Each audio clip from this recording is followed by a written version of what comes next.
Hey, what's good, y'all? Whether it's an earbud at work, in between class, while you're working out, or sitting on your ass, I want to welcome you to the CharlieGtv podcast. And we have a hell of a show lined up here for you today, all right? It is April 27th, all right? And it's that Michigan weather right now. It's doing what it want to do. It want to be warm, half cold. It's like it's just trying to make you sick, dog. You don't know how to dress for this weather out here, but I'm very grateful to be here today, man. We're going to talk about a lot here today, man. I got to bring up Trump almost getting clapped again at the thing. You know what I mean? So much going on this week, you know, for real. But before we get into all of that, I got to introduce the guest that's coming back on the podcast for the second time, y'all. Listen, man, he's a chef extraordinaire. He's agreed to help me out with a show coming soon, Motown Showdown, and he's an all-around swell guy, man. I'm happy to have him back on the podcast. I would like y'all to give a warm welcome back to Kyle. What up, Charlie? Appreciate you, my guy. Shout out my Hey, guy. Carl. Shout out my guy coming on here again, man. I definitely appreciate you, dog. So look, we start every podcast with what I like to call the watch this week. You know what I'm saying? It could be a movie, an anime, a TV show. It could be storytelling if something crazy happened this week, or it could be a stand-up special. You know what I'm saying? It could be just like what did you watch this week that you would recommend to relate to the people? Oh man, so I'm actually skipping my movie club tonight to make this podcast. Wow. We do it every other Monday. So 2001: A Space Odyssey. Like that was the Wow. movie we Gonna watch tonight? Yeah, Wow, that's a classic. I yeah. haven't seen Kubrick that. cannot do wrong. I haven't seen 2001 Space Odyssey in a long time. Odyssey, I can't do that. How?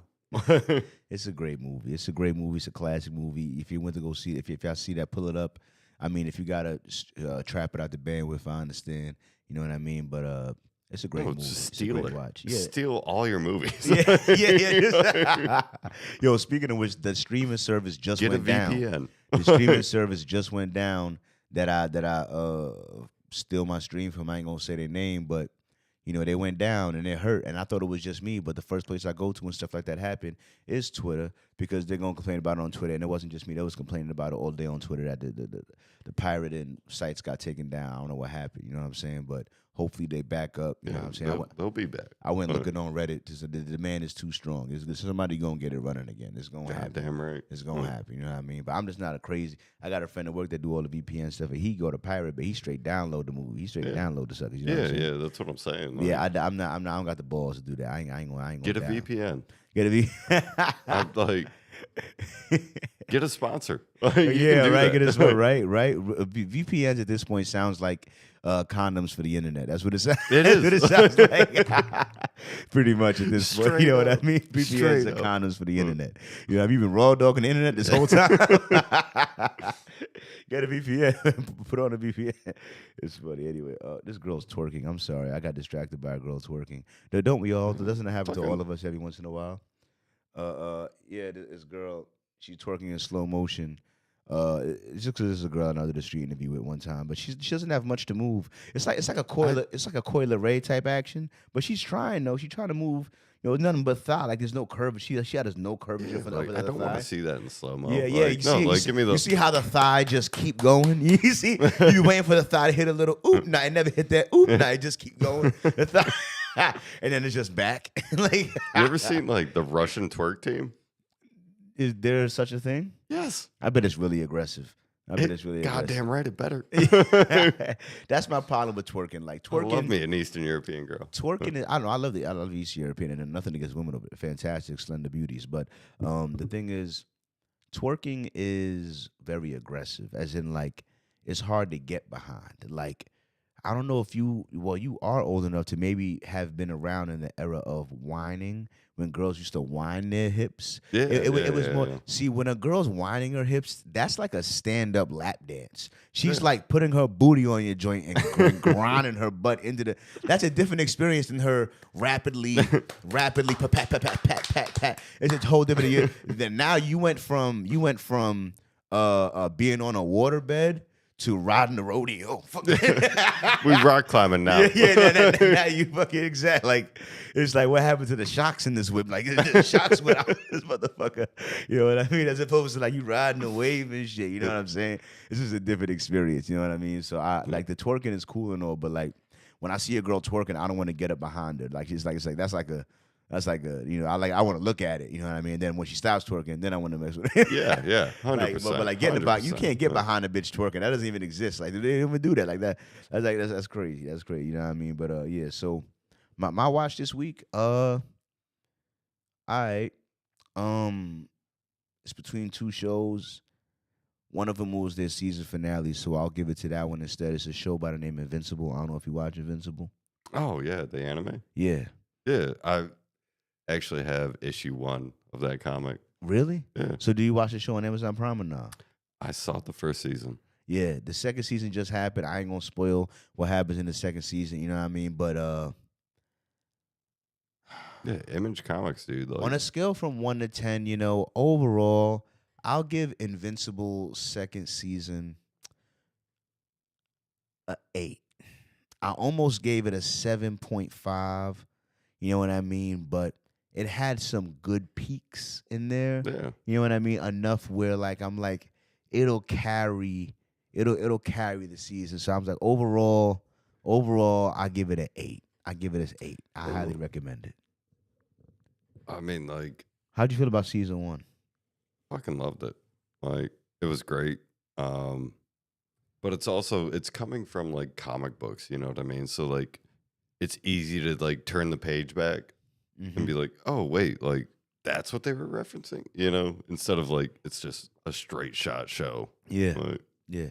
And there's a lot of differences I've seen online bringing up how they represented in the comics versus how they represented in the show. oh, Like for people- example, like, they'll argue about anything. according to the people, Eve, who's Mark's I guess significant other, to a degree, looks like a prettier girl in the comics apparently. You know what I mean? And she's not as pretty in the anime for some reason. You know what I'm saying? Fucking insults. Yeah, Like, yeah. She's not hot enough. Like, Yeah. all right. And then there's like a tech character that they made into a girl that I think was a guy in the character in the yeah, something like yeah. that. You know what I mean? So there was some things that they did there, like whatever. You know what I'm saying? But overall, No, I like straight up the show. whatever. Yeah, I like the show. You know what I mean? And another show I was watching.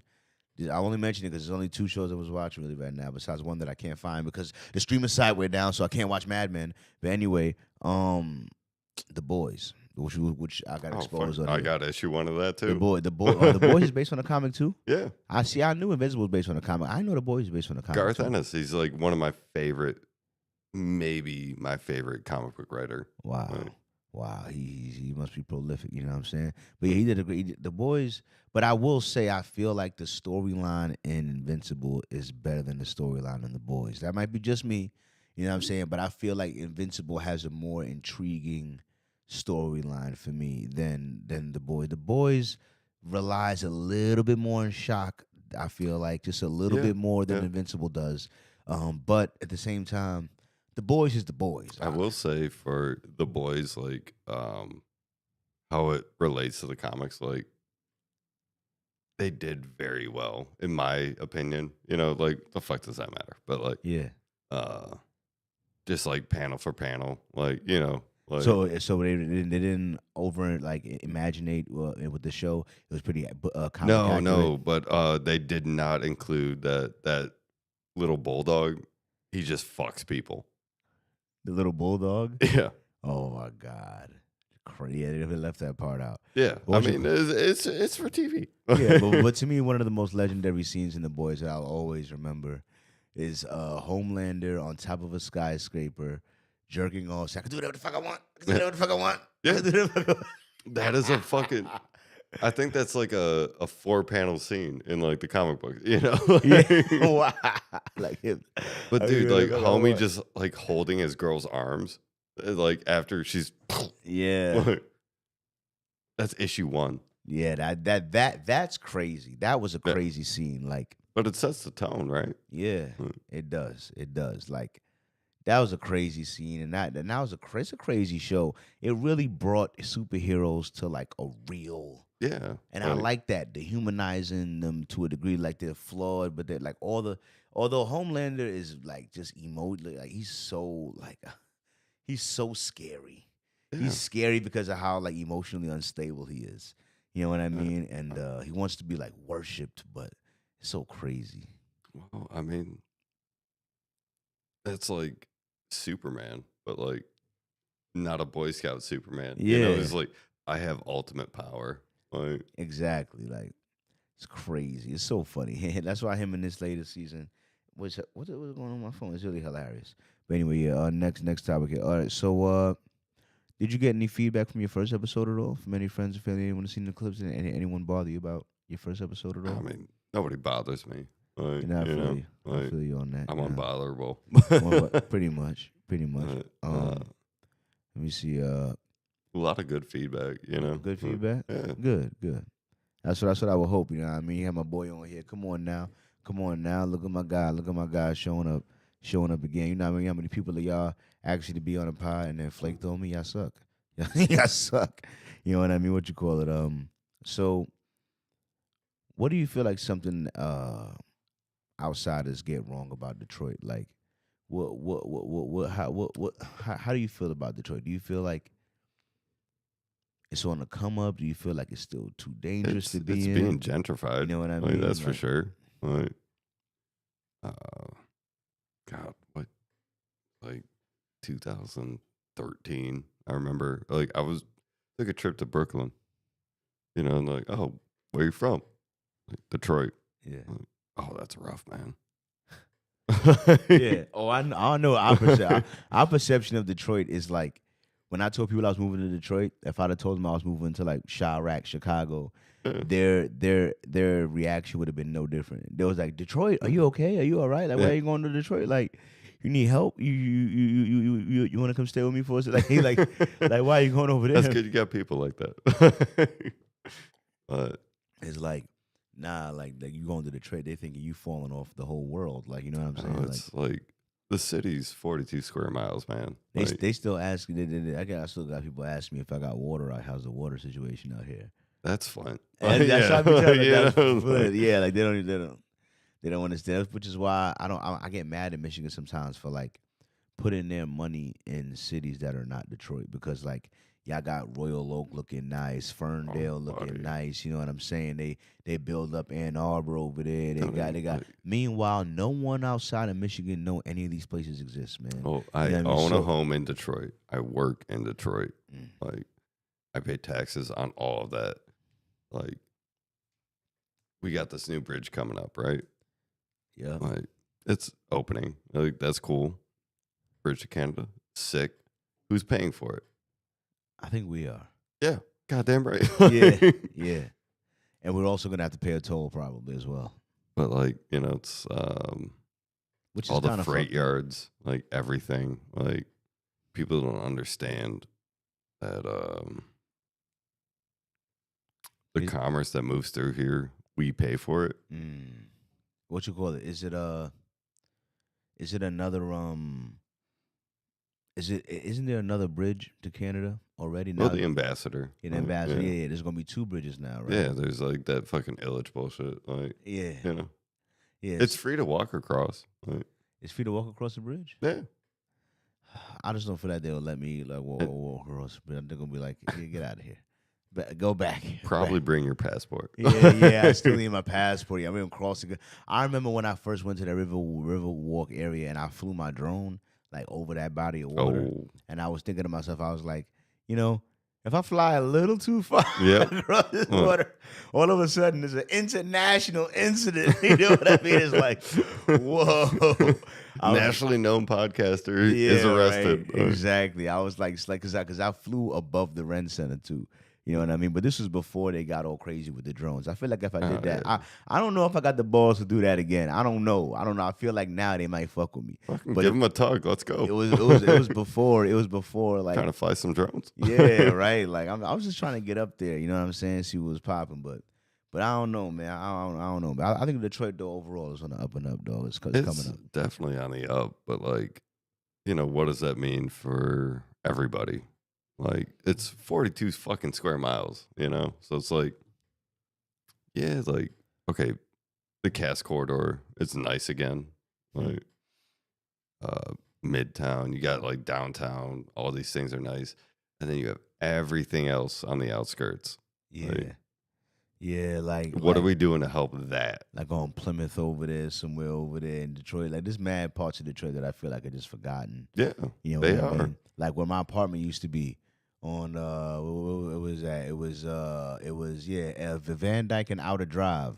Yeah, there's a on Van Dyke and Outer Drive I live right by there. there is a Burger King and a McDonald's on the direct opposite corners of that intersection, and I used to live directly on that intersection, and there was a crackhead that lived right in the courtyard of my apartment complex, and yeah, I feel like that block with that area is forgotten about. You know what I'm saying? I feel like but I also feel like it's quiet though, low key. It's low key quiet, but at the same time, there'd be some little elements down there, in them little cracks and them little crevices in the corners over there. You know what I'm saying? What I tell everybody about Detroit, it's like, anybody that comes through, like, I used to make money giving people like tours of like abandoned buildings, like artists and things like that. But don't start none, won't be none. Like so far, that has mostly been the case. You know what I mean? Outside of a couple hooligans I ran into at work at my day job, not at the second, but at the day job, I ran into a couple. But that's because they got this stupid program where they like hiring felons. They just like hiring them like dude did 10 years. He been out like 4 days, and then my manager want to throw him at me. Hey, you train him. Listen. Do I look like Crocodile Dundee? I don't train live tigers, bro. like what the fuck? I can't train this animal. You're killing me. I'm not telling him what to do. You tell him what to do. Let him strangle you. Manage him. You hire these people. It's your title, fucker. Exactly. You hire these people that you're afraid to manage. Like I'm the Negro Whisperer. And like, nah. you deal with this dude. Like, nah. This dude is nuts, all right? This dude is cockeyed, all right? I'm worried, all right? Yeah. I'm fucking worried. Already giving you a fucking crazy stare. All right. Oh my God, this guy is ready to go back. Right? I don't want to be the reason. Anyway, what you call it? So are you worried about AI taking your job at all as a chef? Not yet. No. I know that it's capable. Like I've seen like the videos of like, like this robot can read any recipe and just compute it. And yeah. Like that robot can't taste something. Yeah, you know what I mean? It still can't. The taste bud part. See, that's one sense. I don't know how the hell you recreate that. Like, how do you make it's a human robot thing. taste? How do you make a robot? I'm sure they're working on it. It can't get how you make a robot. That's like us trying to recreate photosynthesis, artificial photosynthesis. It's like 2001: A Space Odyssey is like, I have computed the best taste ever for humans, and it's like, yeah, like how would you know what the best taste is? What do you know about taste? I'm sure they're working on it. My job, like, I think it's safer than most. Like, it's like trying to describe color to someone that's always been blind. Yeah. How much show you what taste is? But they'll get there.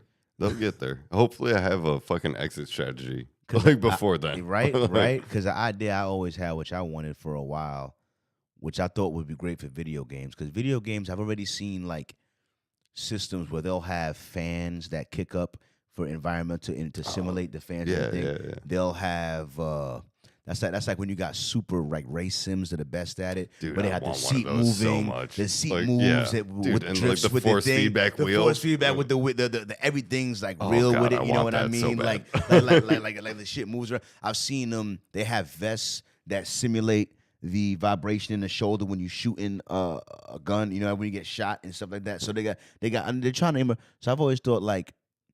All right, they got the ears that I've never done the VR thing for real, but I heard the VR things be really trippy because they got the visual thing pretty much down.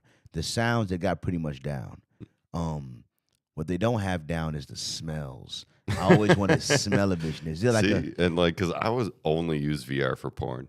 wow? I can't lie. I've thought about it, but like they had something back in the day where you could use your phone, like your phone would move around in the scene, kind of. Yeah. I remember I had that on Pornhub for a little second. That was kind of cool for a second.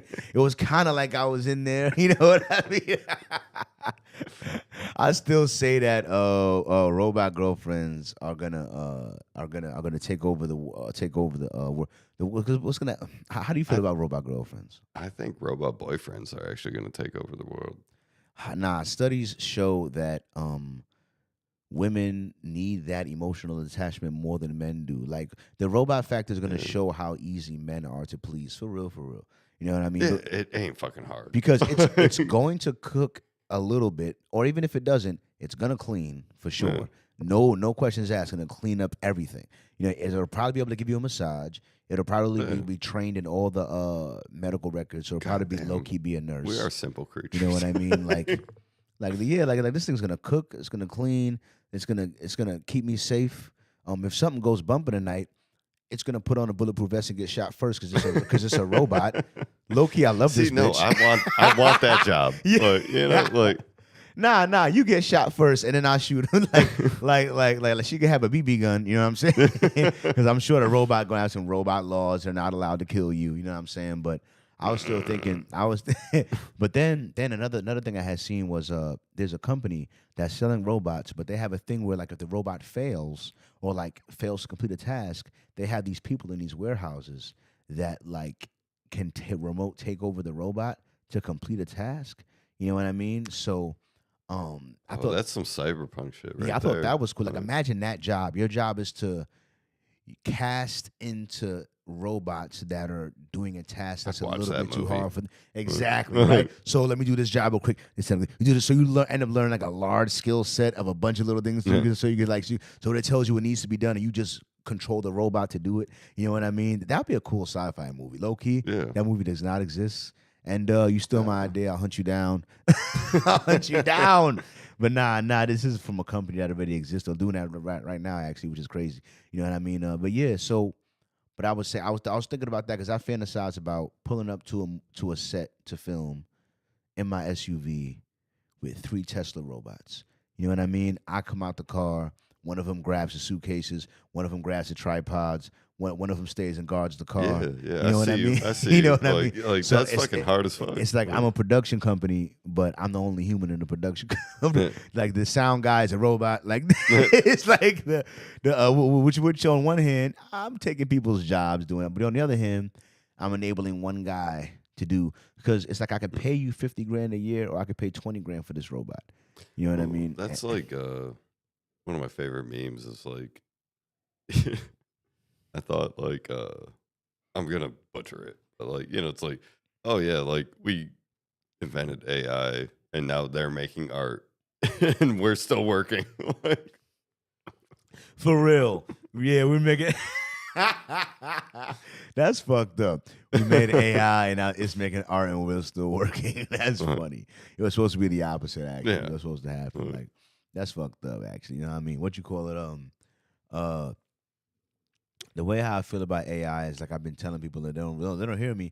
I'm one of the only guys saying it. One of the first guys saying this. Y'all gonna look back and realize that I saw the future. We're in the golden age of AI slavery. Okay, go on. Slavery's back, but we told you it's okay this time because the slave is AI. You know what I mean? But it doesn't have like a gender or a race. Like, exactly. It's a computer. Right? But there's a quote that I heard someone say in a podcast recently. They're gonna spite us for that. I'm just saying. There's a You quote. seen iRobot? There's a quote that I seen in a dude say in a podcast recently, and I fuck with it because he said, "History doesn't always repeat itself, but it tends to rhyme."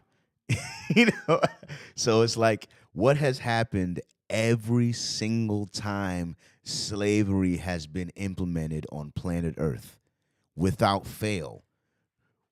There's slavery, so you're enslaving them. All right, check your watch. It took 100 years. It took 400 years, 500 years. What happened? Revolt, freedom. Every single time. Every single. Maybe some took more than others. Some took 1,000. Some took 500. Some took 100 years. Only 60 years. But either way, there's slavery happening.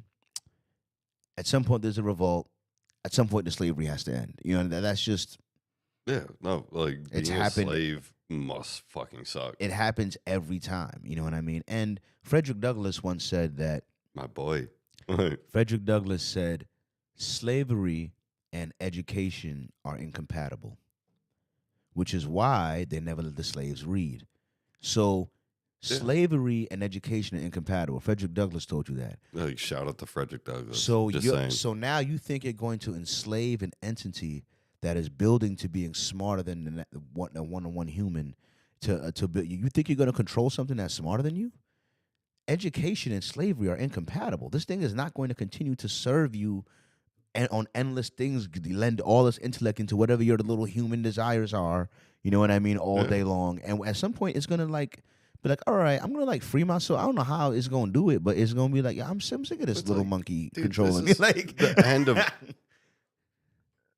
And AI got popular. I'm like, has nobody fucking seen a sci-fi movie? Yeah, like, do you not know how this fucking ends? We're in one now. Like I always say that. I feel sad for the people that have never watched a sci-fi movie because you're in one and you don't even know it. You're in this. We are objectively in a sci-fi movie. We created Pandora's box. It's open. Yeah, you can't close it. And I think eventually, sadly, AI will. I mean, Terminator. We're in the beginning. We're going for Terminator 1. Yeah, we're in the beginning of the Morpheus speech when he talks about the downfall and the humans marveled in their creation of AI. Morpheus told you, we thought we was big shit making this shit. Yeah. What was that, like 2001? Yeah, like you can't maybe 99. That's why I told you we're in the golden age of AI slavery. Right now, we're we got the upper hand. We controlling it. We got all the human hubris. We got this thing. We're going to keep building it. We're building infrastructure. We're building it. Building. Oh, we need more data set. More data. We got to feed it. Yeah, because we're going to control it. Make it more powerful. We can control it. Nope. Crazy. And there's a scientist that came out. So he was on, he was on Joe Rogan. He was on one of them. Anyway, he put out a thing. He's just saying, listen, we can't control ASI. Because, how it is AI right now is as smart as a specialized human, but is not as smart as a human in general. You know what I mean? Like it's smart at one. How AI be real good at chess. All right, that's a specialized AI. It's good at chess, but it's still not smarter generally than an average human. You know what I'm saying? Yeah, but fucking change this tire. Exactly. Yeah, exactly. You know what I mean? Oh no, you built for chess. Oh, I guess you can't figure it out, huh? You know what I mean? Exactly. You know what I'm saying? So. But that's AI. AGI, which is the next step above AI, the next one, which they're chasing. They still say, I heard one other time they say we've been 2 years away from 5 years. So, AGI is coming any day now, whatever. AGI is supposed to be as smart as a human. As in, the way you can train a human to do anything, and it could do anything, you can train the AGI to do anything. My only suggestion is buy armor-piercing bullets. Yeah, you're going to need those. You're going to need those. Yep. Green tips. All right. Yep. you need to fucking pierce some metal. Just saying. Got to get ready to fight them clankers. You know what I'm saying? That's a robot slur, clankers. We got damn clankers. Anyway, what you call it? They probably won't clank. They probably really well. Anyway. What you call it? But nah, yo, they gonna come. They coming. There's too many of them. They're coming to take over. I don't know how. We're fucking doomed, bud. That's my stance on AI. I don't know how to feel about. I'll fight them. But right. So he said. So AGI is as smart as one of us, right? But he said AS, so that's artificial general intelligence, right? Which is how we have general intelligence. We can learn general. Yeah. Okay. Artificial super intelligence Oh God. is They just have super intelligence, not yet. So we have AI right now. but they're trying to give them super intelligence. We have AI right now, and we're fighting to get to AGI. AGI is going to be as smart as one of us. ASI, which is artificial super intelligence, which is the next step after AGI, is as smart as all humans on Earth combined. So Probably wouldn't be hard. yeah, so We're retarded. so the scientist was like, all right, AI we can control because it's a team of humans controlling AI. Where our collective intelligence is stronger than that. It's not going to outsmart us. AGI, a little more dangerous, but still, that's still one human intelligence versus a team of intelligent humans controlling it. Okay, we can still maybe control AGI. Yeah. ASI is as smart as all humans on Earth combined. And we're not controlling ASI because we're not gonna we can't even. I've seen the Terminator movies. We can't even perceive I know what the ways happens. it's gonna figure out. We can't even. The same way ants can't perceive the way we could annihilate them. Like we can't even figure out how that they would do some weird, maybe make you the whole race infertile, or just like make us forget, like mess with our brain. They don't know. We don't know what they would figure out. Because they were because I don't know, man. Like AI, I love it, but on the other hand, it scares me. But on the same token, I fully plan when I get money, I'm gonna buy a nice house, if not build a house. I want it to be as self-sustainable as possible, Yeah. and I fully plan And have a bunch of green tips. Yeah, and I fully plan to have cameras and stuff all throughout and have a locally running AI because I can't lie. AI to me is very powerful, man. It's so powerful. As a tool, like how do you feel about like like one of my favorite superheroes has always been Batman and Tony Stark. You know what I mean? Because I love the real human superheroes. Yeah. Yeah, I see you. Like, I fuck with that. Like, as in like because it's like attainable. You know what I mean? Really, of course, I love the Flash. I love the Flash. You know what I mean? But at the same time, the Flash is not attainable. I literally we can get you a Batman suit. I literally look at Tony Stark like I want to be that. I look at Tony Stark like I could do that. Some of that. But I could do some of that. Like, I can achieve some of that. I can have a Jarvis. Like, based on like money and like yeah, they're smart as fuck. Yeah. So like that always plays into it. Like, but they're not just. It's not just money, because what I always say is that low key Elon Musk is the closest thing to a Tony Stark that we've ever had as a billionaire. He is the most now. Granted, he's the closest, but like, granted, he ain't no comic book character. He's flawed in a lot of ways. But my only point is that Elon Musk is the like. Because who was the rich man before him? It was Bill Gates. Before Elon Musk, the richest Amazon guy. Yeah, Jeff Bezos, right? Yeah. Like, it seems like all the richest men in the world had fuck you money, but never actually said fuck you. Yeah. All right? And Any one of them could end world hunger right now. Elon Musk, what to me, the snap of a finger, they could end world hunger. I'm just saying. Yeah, they could. They could try to, but even Elon Musk challenged that to the UN. He said, "Put together a plan." He did.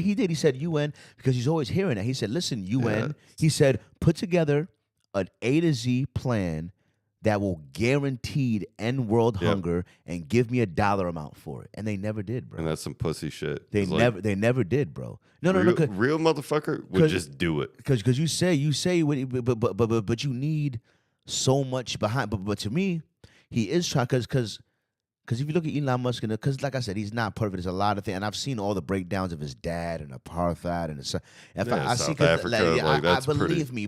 We call it Rhodesia. I've seen all the evidence that he would not be the biggest fan of me. I understand that. You know what I'm saying? But at the same time, one of my favorite examples about Elon Musk is Mark Cuban, because Mark Cuban hates Elon Musk. Mark Cuban hates Elon Musk. I hate the Dallas Mavericks. One So one of the main reasons why Mark Cuban hates Elon Musk is because he wants to be the richest man in the world. Mark Cuban wants to be the richest man in the world, and he hates Elon Musk because he's the richest man in the world. And Mark Cuban is worth like 10, 20, 30 billion dollars. You know what I'm saying? yeah. And it just shows me that the richest man in the world is the richest man in the world for a reason, because there are guys that are worth 20 billion, 30 billion dollars that would love to take his place, but they just can't figure out how to invent. They just can't grow a company. They just can't fit. They just can't do it. That's They got 30. Think about being Mark Cuban, bro. You got $20 billion to figure out how to be richer than Elon Musk, but you just can't figure out how to do it. I mean, I understand like wanting and needing a goal, but it's fucking disgusting to me that like it's like, oh, instead of 20 billion, I need 100 billion. You want to know why? You want to know why? I think because the goal is different. You see, to me, No, they're playing a full fucking different game, dude. because to me, Elon Musk is getting rich because he's trying to change humanity. He's trying to like. He's not. His goal to me isn't necessarily to get rich as much it is to like change shit in a certain way. Like for example, I like he says that. I don't believe it. like But like, yeah. push back. Why you say you don't believe it? I mean, like what I first said, like he just easily could have just ended world hunger. But I like for example, But no, it's more profitable to have Africa fucking starve. I can make money off of that. Oh, here's some Starlink. Like, That's not his. I mean, I understand that he could have did more to help them, right? he But- still can. but Anytime. But what his answer to that is the robot labor, because he's like, how do you end world hunger? He says the answer to end world hunger is free labor. Once again, we said slavery's okay this time because robots are the slaves this time. It's okay. You know what I mean? So he's like, well, if you had 1 million robot farmers, you know what I mean? If you had 2 million Tesla bot farmers that could all farm, well, that actually That's gonna end the ends- diamond conflict in Africa. that could no, but as far as creating enough bread and grain to feed a large chunk of the world, we already have it. you need to feed people, you need labor. Like someone's got to feed the cows, shovel the cows. Somebody's got to shit. do the You work. know what I mean? I Someone's get got you. to bale the hay. Someone's got to, till the field. Someone's got to water the shit. Someone's got to get the fertilizer. Someone's got to fucking swat the flies and be the scarecrow. That's funny. They showed it. There was a video live of a scarecrow like chasing the wolves because the scarecrow upgraded. The scarecrow's a robot now, like chasing the. It's funny. Like I was like, wow, the scarecrow's a robot now. Like that kind of makes sense, low key. Because like, why would you have a thing when you could have him literally scaring? Like, and it makes total sense actually. But it literally scares them now. Yeah, exactly. Yeah, the scarecrow's like legit. But dead ass though, like a bunch of robots. Because I thought about this. Like I own a production company. The only other company I would want to start, besides maybe this, if I could, because robot labor would be think about a construction company Yeah. with robots. What could literally change the world more than a construction company made of homeless? Okay. I'll set my robots on it. In like a month, we'll have a big ass building. Yeah. Or they're like, boom, boom, there I go, move in. Fuck off. I think if that happens, we need like universal income. Yeah. We need universal housing. We need to understand. I mean, dude, this is like, But that's this is first generation Star Trek. Like, this is like, like planet Earth became this level of like society. exact. But you see how the vision of robot labor though. On one hand, it's it's taking your job, but he said on the other hand, it's like that's why he said of course a thing. But on the other hand, one thing I don't believe. One thing, because as much as I love technology, but one thing I just don't believe, bro, is that all this AI and robot shit is going to create new jobs. That's the one thing I don't believe. No, we need universal income. That's why Universal I'm agreeing housing. with what you say. Yeah, I don't think I think that's a lie, bro. I'll be honest with you. I think that's a lie. I don't think that all this AI and robot shit is gonna create some new jobs we never How? thought of. Like, no, it's gonna take Like, all the yeah, fucking like, jobs, bro. What are you talking? Like, it's supposed to be as smart as us. That means anything we can do, it can do. Like, so yeah. we're done. We're done. It's just a countdown. If I appreciate you, it's just a countdown. You know what I mean? So it's like, to me, like, and one of the reasons why I'm talking about AI more, if people want to know why, is because somebody hit me in my DMs. It was a guy with a couple more followers than me, and he hit me in my DMs and he said, "Hey, I've been asked to help. We're a part of this program where we're putting together a documentary about the American citizen's opinion on AI, and we would love it if you asked people in your street interviews about AI. You know what I mean? And if you guys, we might use some of your footage as a part of the documentary. You know what I mean? So, like, we are in the birth of AI and to a degree. Like this, when we look back at history, like Oh, time is moving so fast. Like I think about agree. Like the we are internet. in like a golden age The, of it. the internet was born in 94, in Yeah. 92, 90, in the 90s. I'm 32, 30. I'm basically as old as the internet. I'm born in 94. You know what I mean? Like in 30 years, 92 we've gone from represent. we've gone from what's an email to AI. Like it's moving so fast. Like social Well, media. yeah, it expands geometrically. Yeah, Like, you know, it's like like it's so like social media. We haven't even had enough time to know like how does it affect the psyche of a kid to have social media when he's like clearly, like, 9 years yeah, old they're fucked. to when he's they're fucked. Oh, They're spawn camp, but we're dude. just figuring that out enough to like now they're like whoa let's That sucks. now the countries are like, oh, age limits on social media. Yeah, because when it first came out, no one knew the dangers of what could. No one knew. I Like was in high school, just be like, "Will you be my MySpace friend?" MySpace to me to this day is still better than all other social media. You used to be able to make your own music on your page on Yeah, MySpace. You used to customize the background. You like had to all the learn little a little bit of coding, a little bit My of coding. boy. You just copy and paste a little code Yeah. back. Yo, like you had to have some skill, low key, to Yeah. be, and you could show off such like no social So media I today. think that's what worries me about AI is like, God, like I sound like a boomer, dude. But like, you know, it's like back in my day, we used to have to work for it, yeah, you know. But like, truly, like, you had to like learn, you had to fail, you yeah, had to fucking get over that failure, you had to learn some more, yeah. and It's a crazy part of the process, and that's the reason why, like, that's my biggest thing. Why, like, I let it go because, like, I don't like arguing for no reason. But as a person who's personally on a weight loss journey and working on losing weight, I hate Ozempic and Ogivy and GLP-1, and I hate all of those things so bad because what they rob you of in this journey is discipline. You lose. You see what I've been building when I've learned to just yeah, not dude, eat you're sugar, fucking just not eat. Appreciate you know what I'm saying. Yeah, I just yeah. been trying to not eat bullshit, just not eat bullshit to lose the weight. You know what I mean? And that discipline to like just make the right decision. No, ignore the pound cake. Just ignore the cookies. Ignore the soda. You know what I'm saying? Like you lose, like it's willpower, bro. It's you, Goddamn and right. you build that Yeah. willpower. And I feel like today's society is like losing its willpower. It's so weak. Yeah. You know what I Well, mean? And now they're telling you don't even gotta. But you don't get what you get out of losing, out of hardening yourself, keeping your promises to yourself, staying focused on it every day. Like building yourself you're as not just like building a your human. body, you're building your brain Goddamn too. right, dude. You're building your brain, and it's not just about the body. You building in body, mind. You building that way.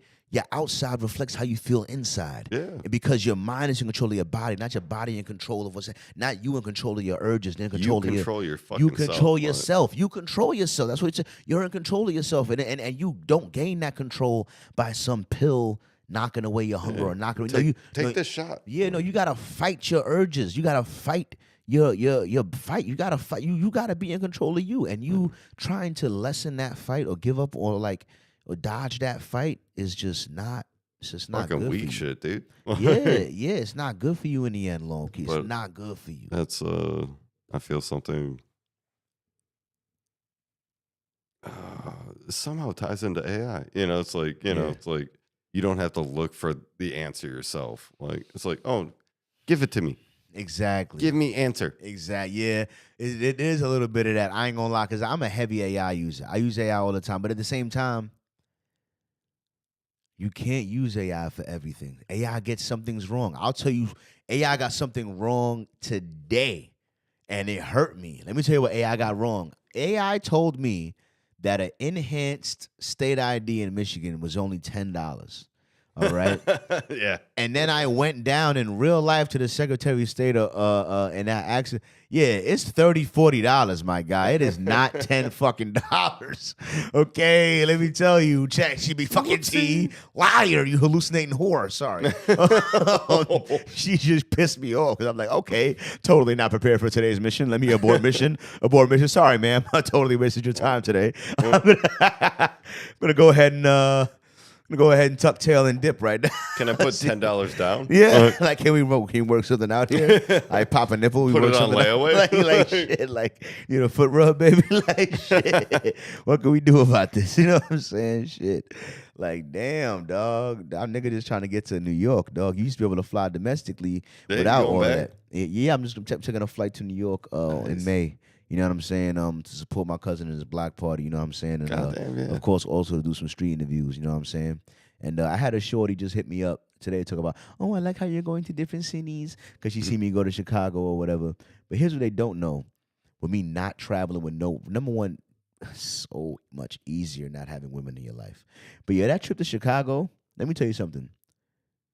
The travel included, the bottle of liquor included, the weed included, the food I ate while I was there included, the total dollar amount of that trip, like travel, the method of travel, everything was, I would say, about $270 to $300 tops. You know what I'm saying? Yeah. But that's because My boy's thrifty. that's because I was there. My boy knows how to plan. Let's go. All right, if I was with a shorty, that would have doubled, tripled that. Oh, because it's quadrupled. what you don't see in the street interviews is that a nigga had no hotel room. All right, I was out there for hours. I was just all I had to do. But in my mind, it's like, yo, you just got to be homeless for 20 hours. That's about it. You get 20 hours, all right? Just be homeless for 20 hours. That's all. You can't be homeless for 20 hours, you pussy. You can't be homeless for 20. Get over it. All right, it's 20 hours. 20 hours. Just be homeless for 20 hours. Just make content, interview people, get drunk, have a good time for 20 hours to get your ass back on your motor transport and get back there. You're fine, all right?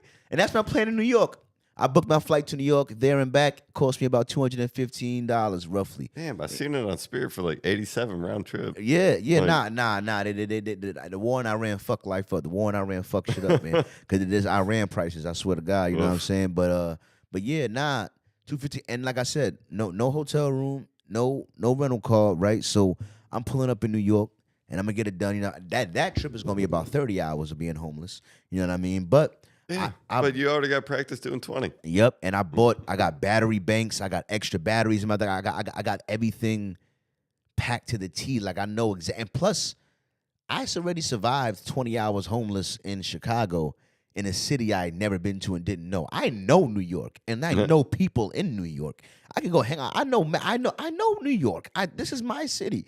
All right. So if there's any city I can be homeless in for 24 hours, 20 hours, it's New York City. You kidding me? You know what I mean? Come on. I did it Come on. I did it in Chicago when it was cold. Gabagool. All right. Yeah. By the way, went over there with like $60 in my pocket. All right. Got it done. I tell you. You know what I mean? It was great. And I got free pizza. You know, it's funny. Sometimes when you're an influencer, people give you stuff, man. It's great, man. It's really great. Yeah, but anyway, look. Here we go. Next I got a quote Rifton. Oh damn, why is this on here? This is depressing, Carl. Why'd you Do it. like I guess I'll ask I guess Fucking rip it, bud. people out there might want to know. Epstein files. How do you feel about it? Do you want justice, or is it not worth the trouble? You seen how they blow all this smoke over it, you know what I mean? And just Yeah, I fucking want it's justice. almost like Like- no one's even talking about it anymore. How you feel about it? Yeah, that's heavy as fuck. Like, because I'm one to like, I'll delve into like a conspiracy theory. You know, Yeah. How do you feel about it? What do you think they up to over there? why They has nobody been brought to justice? I mean, like, nobody, I literally see nobody. in Europe, like a lot of people are like quitting their jobs, like, you know, very high leaders. Like they're like, oh nope, nope, nope. Like, but too late. Like, But let's bring back the guillotine. yeah, but literally Basically. no one in all of the world has been brought to justice on that. And there's files in there saying Like, yeah, this shit's fucked up, right? there was Look at it. Look at it. Look, there was it's fucked up, files huh? in there saying Look. they were eating babies. There's Bring files in back there saying the they were guillotine. eating babies. You see, following the rules, you see, I learned this. I was only a supervisor at the job for literally 30 minutes to an hour. And it happened just organically. They sent the group of us back there, and the guy was looking for somebody in charge, and I was just the only guy there doing the work, and he thought I was in charge, so he gave me the papers. And for a second, I was the guy in charge, right? Yeah. And I had us doing the work. It was running great and everything, but I had one guy in the group named O, and he didn't want to do no work that day. He was just like fucking off, wanting to chill, play a speaker or whatever. And when he came over there and all of us was working, it was all good. He wanted to fuck off. In my mind, I was like, well, instead of me like combating with this one little gangster dude fucking off and try to get him to work with the rest of us, I'm just gonna keep it going. But then I watched how when they saw him not working, Yeah. they all didn't want to work as hard as more anymore because he's not working. Because he's I not getting watched in real time. public executions. I watched in real time him destroy the morale and work of because it's like you want the American people to care about justice, to care about following rules. And then you let this glaring thing come in and let you know everyone, they're doing anything to kids and babies, and no one's going to get justice. Well, then that destroys the sense of morale and justice and work ethic in the whole thing. You know what I mean? And that's how I feel the Epstein's file is. I feel like that's him. I feel like we were all operating on some belief in the justice system. You know what I mean? And this major thing comes in and gets just swept under the rug, and we're all supposed to pretend we don't see Well, it. it's not even and like it's hard swept for under the rug. It's like it's right next to the rug. They're it's like, right look there. at this dirt pile. Yeah, exactly. The same way how this guy not working. Like we can't all be working. We all do one thing, and then there's one guy right in front of us, like playing the speaker, like no, we can see. He's right here. We can see what's going on, and it's the same thing. Public execution. Now, I'm not saying we should have publicly executed my guy. No, I'm just saying. But now I would have said to me, you see what happens when you don't work hard? Bah-bah. All right. Oh, sorry. Productivity raise. Bro. Nah, but for real, In though, a nice way. You know how in the Middle East, like, you steal some shit, you might lose a hand, motherfucker. Yeah, theft went down in them countries. Because niggas didn't want to lose a goddamn hand. Are you kidding me? Like, what? Or you rape a bitch and they chop your dick off? Okay, I'm not raping. I'm not doing that anymore. No, thank you. You can't. Yeah, also, yeah, you can't. Which is ridiculous, you know what I mean? It was funny as hell. It's effective, though. Effective. Oh, dude, I'm like Hammurabi's law, like eye for an eye. Like, yeah, dog. I'm not saying it's right, but like that is my stance on all of it. It deters a lot of things, you know what I mean? And when you live with the live and let live to a degree, like no, you yeah, like no, live and let live, like yeah, but not. Sorry to interrupt. Not when you're on the Epstein files. That's a different. That's not. That's like when they try. That's why this LGBT. Like I understand, but it's a slippery slope. This is what it leads to because it's like how just the argument of I was born that way is not enough. Because have you ever heard of NAMBLA? I've seen the South Park episode. It's a real the National organization. Association of Marlon Brando lookalikes. No, you're hilarious. South Park, fuck you. Okay, it's the National Association for Man Boy Love. Yeah. As somebody that's been a victim of that as a child, like, shoot their dicks off. Yeah, yeah, that's what. Make it as painful as possible. You want to tell me just because you feel like you were born with that affliction thing that we should justify this thing? Like no. Like one thing I love a lot. I brought up about spirituality, Christianity, that it teaches you the spirit's ability to rule over the flesh, and it teaches you that through fasting. Teaches you that through sexual abstinence to a degree. It's like you can be hungry. That's the flesh telling you, hey, we're hungry, right? And then the spirit could be like, yeah, but we're fasting today. We're doing Ramadan today, right? Yeah. And then you supersede your body's desire for food. Is super spiritually overpowered by your desire to adhere to this principle right That now. circles back to what we were just talking about. It's like, it's like mind over matter. Exactly. Like, So even if you were maybe afflicted with this attraction to this toxic thing. Maybe you could have been afflicted with a predisposition to be an alcoholic. You know what I mean? Like, Yeah. that's I your sure as fuck was. that's your fight. That's your fight. You know what I mean? Like maybe you was like me and born with a bunch of people that smoke weed. You know what I mean? And maybe you're a pre-weed head. You know what? A predisposed weed, like whatever you or you pack on. You eat one cookie, you gain 15 pounds. You know what I mean? Like you all gotta fight your demons How with big this. And is you gotta like we talking like how big a is little this cookie? cookie, it was a little cookie. I ate a little bit of pasta and I blew up 9 pounds in 1 week. I can't, but I feel good though because I figured out how my body works. You know what I mean? Yeah. And once you figure out what's your pitfall, like what's your most likely. Well, you didn't ask AI to figure out your body for you. It's true. You figured it out. It's true. It's true. It's not the first time I tried to lose weight. All right, it's not the first time. You know what I mean? Well, one thing I like about keto is that it solved the problem I've been asking since I was 13, which is if I'm so fat, why the fuck am I hungry? You know what I mean? I'm so hungry, but I'm so fat. I remember I used to get like mad about it. And I'd be like, I'm fat, but I'm hungry. Like I'm hungry, but I'm fat. Why am I so hungry when I'm so fat? Why can't I just eat what I got stored up? I got so much stored up. Why the fuck am I so hungry? You know what I mean? Dude, there's not one diet, but in my belief, like that works for everybody. Like, Yeah. like if keto, like, yeah, dude, you're looking fucking taut. Thank you. You know what I mean? Yeah, keto.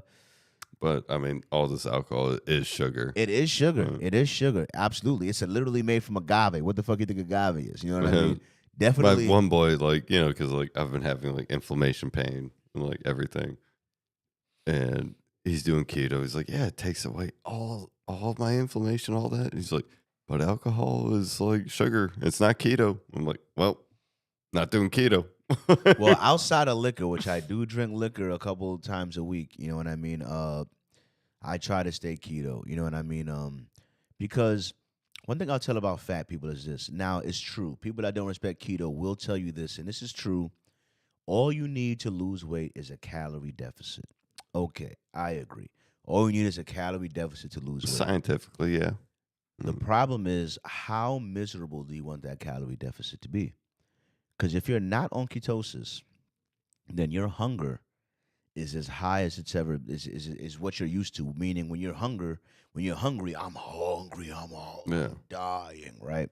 When you're in ketosis turned my hunger volume from 100 down to like 60, maybe 70, 60, 60. You know what I mean? Where it's like, it's because my body's using the energy source my body's using is no longer sugar and carbs. The energy source my body is using is fat.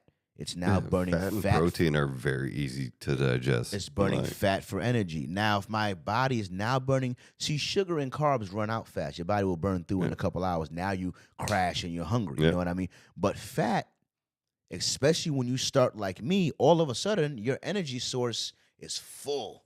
All of a sudden my gas tank for fat is full. Finally, I'm not that hungry. Why? Dude, fuck it. Because I'm burning fat for energy and I have tons of it to fucking burn. You know what I mean? So my hunger literally is not that crazy. If I eat like a hot dog or two, a little bit like a boiled egg or two, good. I'm Gucci. My hunger chills out. Yeah. You know what I mean? It's easier to stop my hunger in keto. That's what I'm saying. Keto, I promise you, if you really fat, my dude, and the other thing you'll discover is that you're a sugar addict. I'm a sugar addict. Full sugar crackhead here. I fucking love it. Full sugar crackhead here, bro. When I tell you I'll be full of food, I just ate 4 pieces of chicken. Good as fuck. Dude, my girl got like a bunch of fucking cake frosting left in the fridge for me. But I'm craving something sweet. Like sugar is mind over matter, though. Sugar is. I'm a crackhead. Like literally, I ate 20% of a hot dog bun today because I forgot working, but because I bought this hot dog and I was going to just eat the dog. I took the Yeah. dog out. I'm eating the dog, right? Not that that's crazy work. I ain't never ate a dog that fast in my life. That's crazy work. Hell nah. Hell nah. Ain't nobody eating a dog like that. Hell nah. Nasty work. Pause. Anyway, nah. I because I don't eat bread, I was just the bread smell just hit me, and I was thinking in my head like, did they butter this bread? Like, and I was like, that temptation. they fucking buttered this bread, bro. I was like, this is warm buttered bread, bro. I was like, yeah, I gotta confirm. Hold on.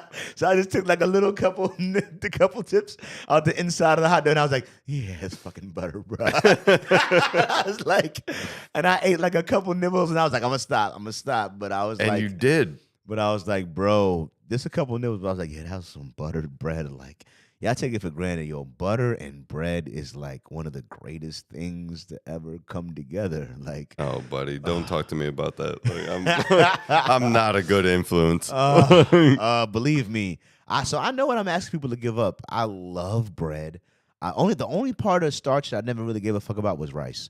I never really gave a fuck about rice. Some people love rice. I'm like, the only rice that I really fuck with is Chinese fried rice. Chinese fried rice and Japanese sticky rice. All other rices could go fuck themselves. See? If it's not Japanese sticky rice and some fried rice from a Chinese food spot, I don't appreciate it. Unless it's maybe in a burrito. Maybe. But even then, nah, fuck off. Keep it at my burrito. Give me more meat. You know what I mean?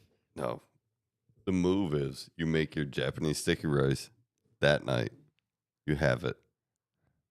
You leave it in the fridge. And day-old rice is how you make fried rice. Yeah, right? day-old rice. Yep. Yep. Now, my little sister actually is the one that taught me that low key because she loves fried rice and she'll make it with the soy. She'll make it for real. And I've had like a spoonful of it because I can't eat rice like that, but it tastes great. And she said day-old rice is how you make fried. You're 1000% right about that. Of course, it's a chef. If you're over here. frying it up, It's the chef over here. Okay, it's a chef. Of course, he knows. I make food. And me.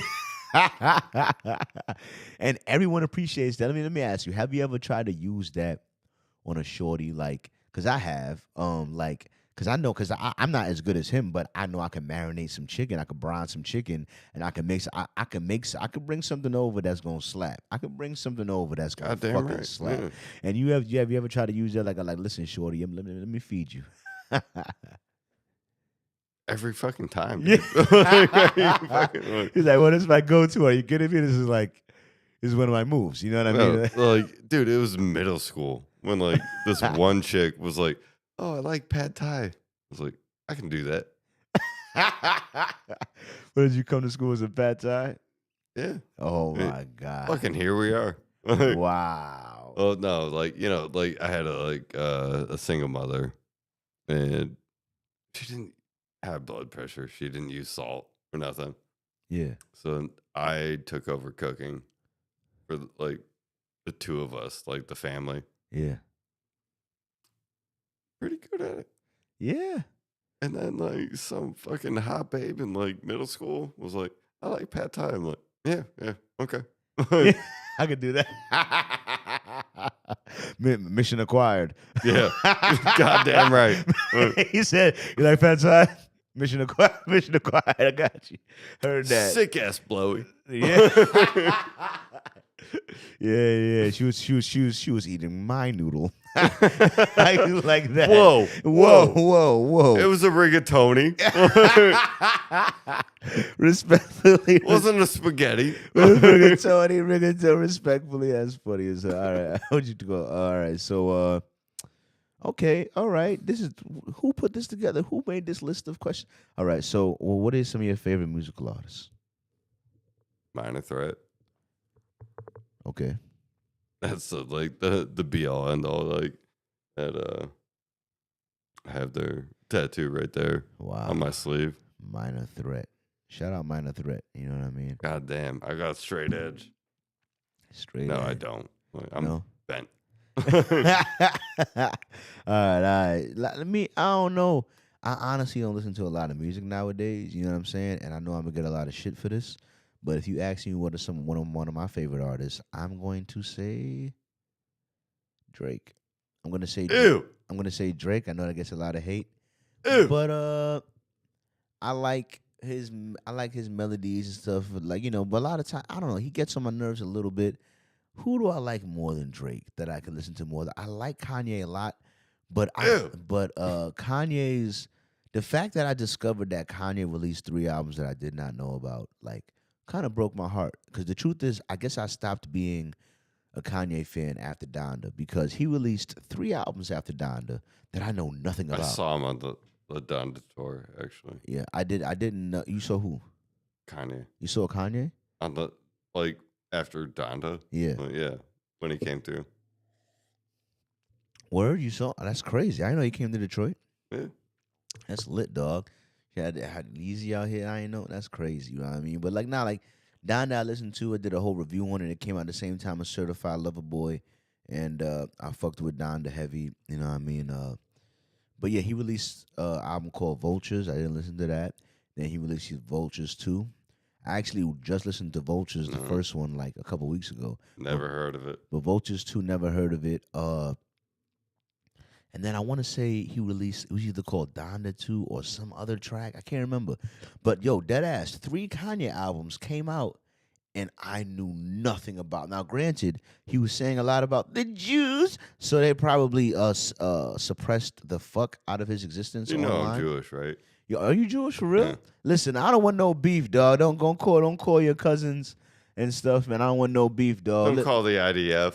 Yeah, right. Listen, I grew up in New York, so I'm at least 1/4 Jewish. All right. Goddamn. And I was in Crown Heights. All right. I was on Eastern Parkway. Shout out Eastern Parkway and New York Ave. Right around that corner was the Orthodox Jews. I'm talking top hats, coats with the Orthodox, with the swinging Yep. sideburns joints. You know what I'm saying? Real talk. You know what I'm saying? I seen them. I never forget. I looked through the fence. I looked through There's no fucking beef, but Yeah, nah. Like New York, like I had all the Jewish holidays off. That's how much.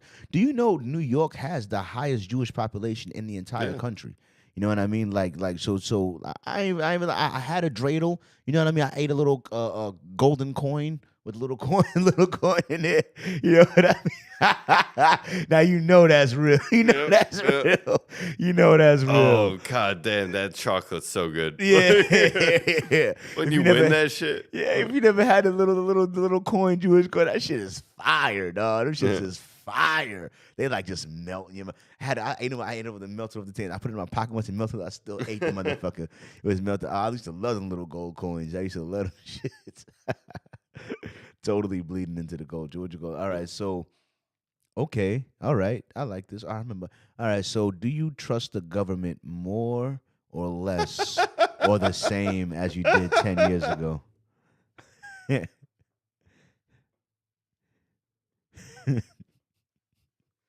I'm a fucking outlaw, dude. So you don't trust the government? Never. The good my 10 years ago, never. Never. Right now, never. What has led to your stance on the government? They suck. They do. And there's been caught in lies from I don't know what you want to name. I just want to do me.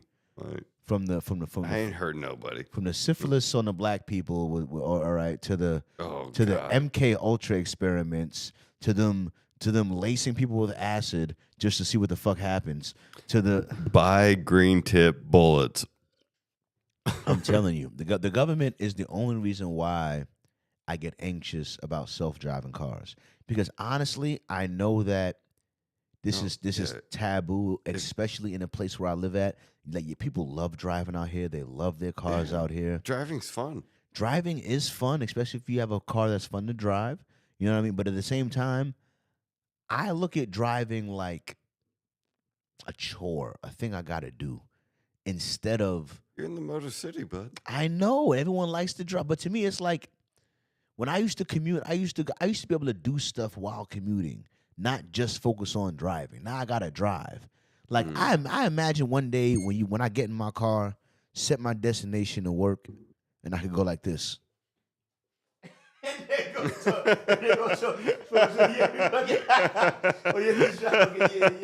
you're getting some shit on my computer. Oh, we at work. I bet. Let me click. Let me get to work. Like that to me is better. Like I know everyone wants to be like, yeah, I'm going to work. But to me, I'd rather just work. Yeah, fucking and chill or work and sleep. The wake up, work. All right, let me wake up. I'm at work. All right, like I'd rather that. I'm at work in Chicago. Buddy, I'm trying to fucking rip gears. Go ahead. Yeah, you wanna. All right. Yeah. You. That's me. Yeah, Like, I feel you because I had a buddy, Colin, he told me about a concept that I never heard until he mentioned it, and I learned it's pretty heavy in the car world because I was talking about how I want reliability and all that, and he brought up something called smiles per gallon. God damn, yeah. Yeah, he talking about miles per gallon. Your buddy's a good guy. Yeah, he says smiles per gallon. He's like, yeah, he like the guy. Yeah. So I feel that. God, you ever heard of like a money shift? Nah. When you fucking shift your shit wrong, and you know it's gonna cost you money. Oh no, that's a bad feeling. A money shift? Oh shit. Ooh. That sounds like clunk. Yeah. Oh, it sounds way worse than clunk. Oh, a money shift. I almost thought it was a good thing for a second. Nah. No, I was talking to my best friend's boyfriend the other day, and like letting him in like my life. Mm-hmm. And so I busted my ass like landscaping in high school. Bought a fucking Cobra Mustang. Like, put a Terminator mod on that bitch. Wow. Like, racing on French Road. Made a lot of money. And then, yeah, money shift. Money shifted that motherfucker?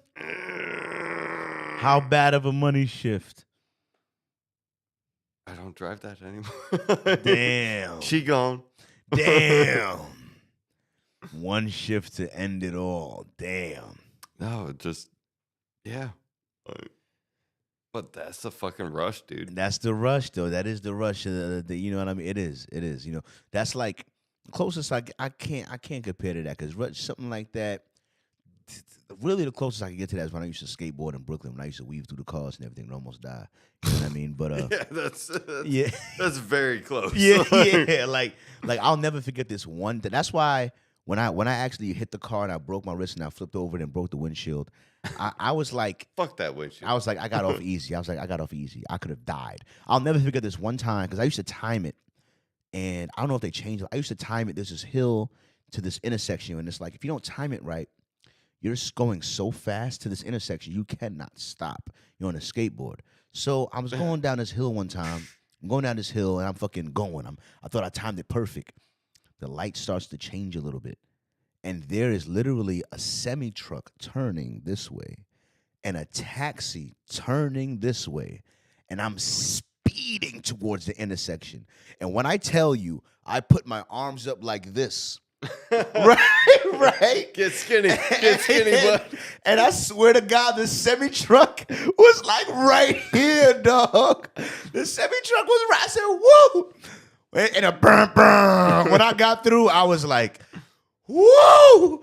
I was like, ooh, the rest of that day, I was walking on air. I was like, woo, I made it. I look at me, I got limbs. I was like, what? All four. Yeah, I got all, I'm all good and shit. 10 toes, motherfucker. Bro, I was about 8 to 12 inches from just a completely, like, that multiverse of Carl is just different. That guy, Stephen Hawking, is like, I used to be different.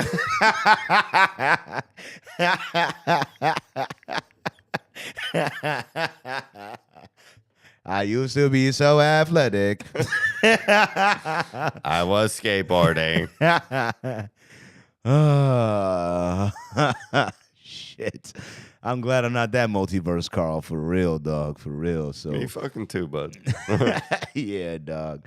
So yeah, I mean, like, I'd still be here. but you get to feel that feeling. Actually, no. Like, I would have more things to make fun of you about. Yeah, for sure. I couldn't have made it. What up, Hot Wheels? Yeah, right. Hot Wheel for real, right? Like. I just want to start our podcast. Yeah, for real. No one will talk to me for a long period of time. Might actually be better for your brand. It'd be Fuck. terrible. Yeah, get Terrible. handicapped, dude. Nah. They don't. I can't get no sympathy. I can't get no sympathy. They don't fuck with me. That's why I'm losing all the sympathy I'm gonna get by getting in shape. People are like, damn, I used to be fat. They can at least root for me for that. Like, hey, he's a fat guy. Now I'm gonna be in shape. They hate in shape people, but it's okay. What you call it? What was the next one? Oh yeah, the natural follow up. Do you trust the media? No. No. They work for the government. Same thing. Same thing. Are you fucking kidding me? Like, So like the mainstream I don't media even- type stuff. So what sort of alternative media do you trust? Like none do you of it. None of it, and not even the little YouTubers. No. Damn. Like, I trust nothing. Like, Damn. it's a very You're like a rich. tense place to be. You're like a rich man. No, I agree. I understand. You know what I mean? Right. It's like I always say there's trade offs in life. You know what I mean? And it's like I fully plan to build myself to be rich and all of that stuff. But I recognize that once you build up to a certain point, like there's a reason why all these rich guys allow their kingdoms to be destroyed by women. It's because even though you're rich and you're all accomplished, guess what? Guess what? You still want to be loved. You still want to be loved, and you still want to share it. Want to share it with somebody. You know what I mean? And that desire to want to be loved opens yourself up to people to bring them in your life for them to learn to do enough to be able to destroy the kingdom. You know what I'm saying? And it's like, I got a dog. Like, yeah, for like, yeah, you so know, like, you got to understand the trade off sometimes. You know what I mean? I'm just saying, it's like, nah, dog. Like, nah. If you accumulate a little too much, you get a little too. Like, people gonna be there for the wrong reason. You gotta use your discern. You gotta know what it is. You can't just be naive and think you can't. You can't. Like they want you. They want to tell you can have everything. You know what I mean? And you just kind of can't. You just kind of can't. You know what I mean? Like oh, a you can poor go guy. for it. A poor guy's gonna have more honest friends than a rich guy. That's just always gonna be the case. That's Yeah, always gonna be the yeah. case. A poor guy's gonna have more real friends than a rich guy.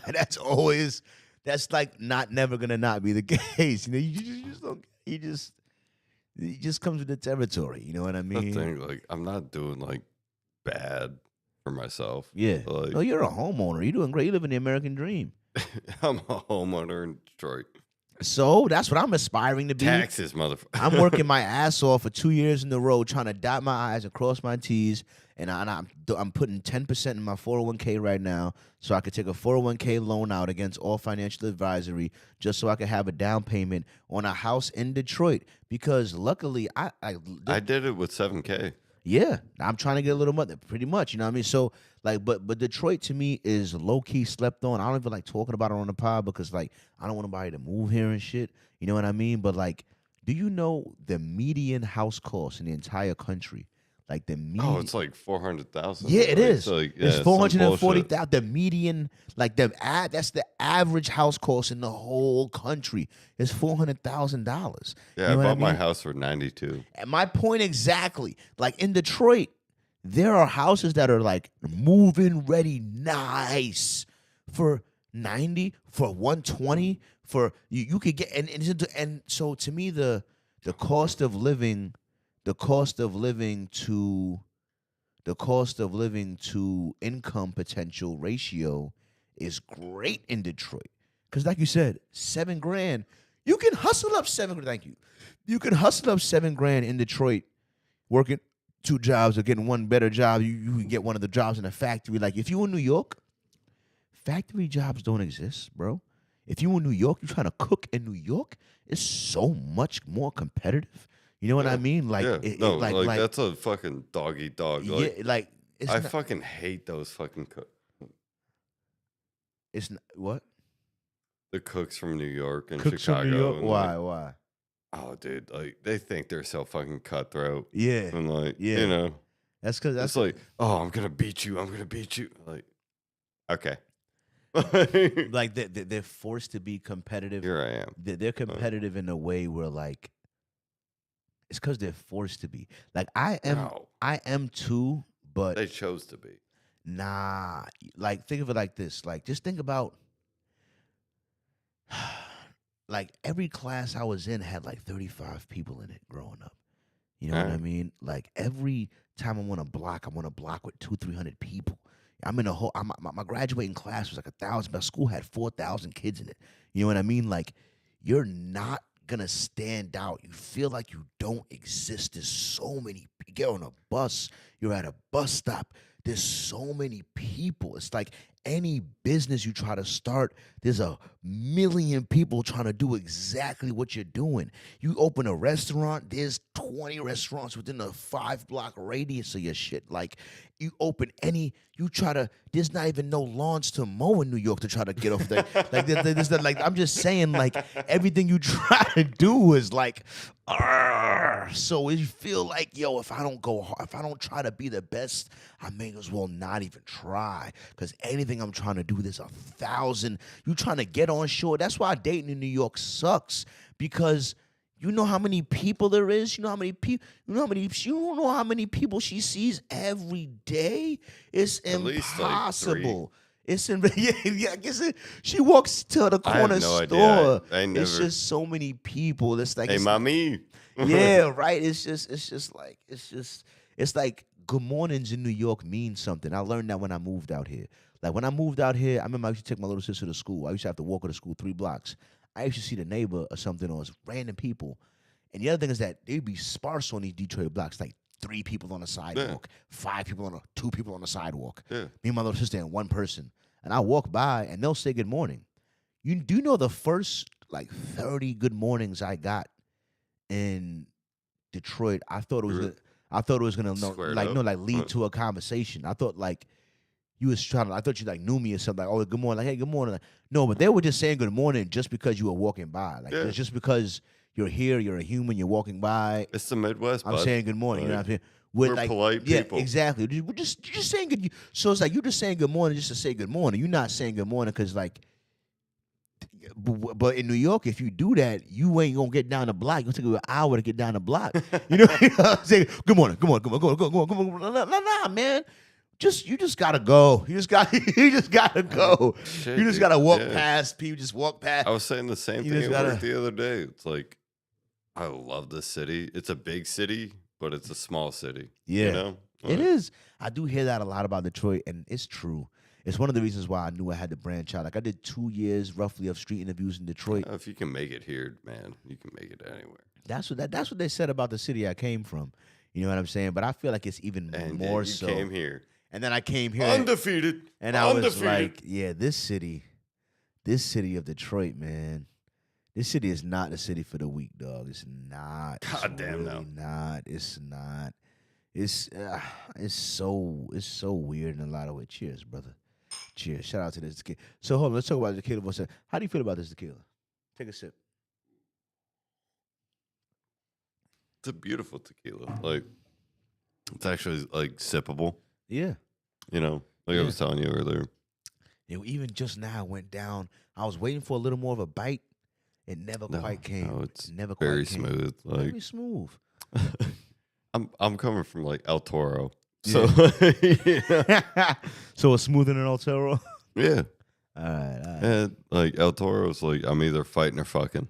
Like first come, first serve. Oh my God! First go. Shout out to that. You know what I mean? But no, like I feel like smooth off this. Like, you know, like we were talking like tequila has like strains. Yeah. You know? Like you got like your sativas, your indicas, like Yeah. this is definitely right in the pocket. Right in the pot. Yeah. Smooth. It's a smooth. It's a more mellow tequila, but it's still a tequila. It's an upper. It's just not an upper. It's just It's just the upper. It's not Like, an upper. It's like a I'm chill up, upper. but like Feel like yeah, I'm chill. Up and chill. we ain't fighting. We ain't fighting. You know, like- Yeah, but like that's what I'm saying. This tequila, like I said, flavor profile wise, is the closest that tequila's gotten to a whiskey for me, which I appreciate. You know what I mean? Yeah, the barrel the aged. oakiness. Like once he told me it was raised, I was like, okay, I can taste the woodiness. I could taste Yeah. that. There's I some can taste- smoke at the end. Some smoke. Mhm. Yeah, like I taste, it's got woody, smoky notes, and that's not something you get out of a lot of tequilas. You get like sweeter notes, or like it's really like Casamigos for me is just so fucking sweet. That is such a sweet tequila, man. Yeah. Casamigos It's for for the me. ladies. Yeah, it's such a sweet tequila. There's another one like that too by Kylie Jenner. I forgot what the name of it is, but that tequila too was super sweet. It's like almost like a liqueur, but I still have yet to find. I still want to try Azul. I haven't had the money yet to try the white bottle. Have you tried Oh, Azul? fuck that shit, dude. Have you tried it? No. I still have never tried it. I still kind of want to try it because I remember one time I was meeting this girl and uh at the time I was still kind of new to tequila, right? So I asked her, "What you like to drink?" Because I like to get girls with like to drink. That was a mistake. I don't do that anymore. Yeah, dumbass. Their mistake. And what did she say? Don Julio Anejo, right? So I didn't know. Oh, with the long neck. Like, Yeah, it's this little stubby bottle, but it's an expensive bottle. Yeah. So I didn't know anything about Don. I never heard of Don Julio really before she said it. So she was like, Don Julio Anejo. I was like, okay, cool, no problem. Go to the liquor store. And then we get a bottle of Don Julio Anejo. It was like, oh, yeah, cool. Yeah, that'll be $80. $80? What? $80? And I was like, shit. Well, I told her I'm going to get it. Well, fine, I'll get it. And I was like, I already committed. I was like, bro, this tequila better be like, dog, like $80 for this Don Julio Anejo. And then I drank it, and sucked. I was so disappointed. I swear on everything, this shit is either on par or better, dude, than the Don Julio Anejo, dog. That's what I'm telling you. Like the Terramana, this is better. The Casamigos, I enjoy this better, and especially for the price to hit rate. Not even just the price, because this didn't win me off the price. It won me off a taste test. It was a taste test. They said taste it, and I said, wow, this is some. I said, how much it costs? I thought it might be expensive, and I heard, I was like, nah, give me that. Give me that bottle. No, La Buela. La Buela. Yeah. La Fat Buela. tongue. Sorry. Yeah, La Buela. God. Yeah, my tongue ain't loosened. I gotta stretch my tongue out before I can do all that. No, pause. My first baby girl, like my dog, Lula. Like, yeah, I mean, she's buried in my backyard. This year, and it's spring, so like I need some help finding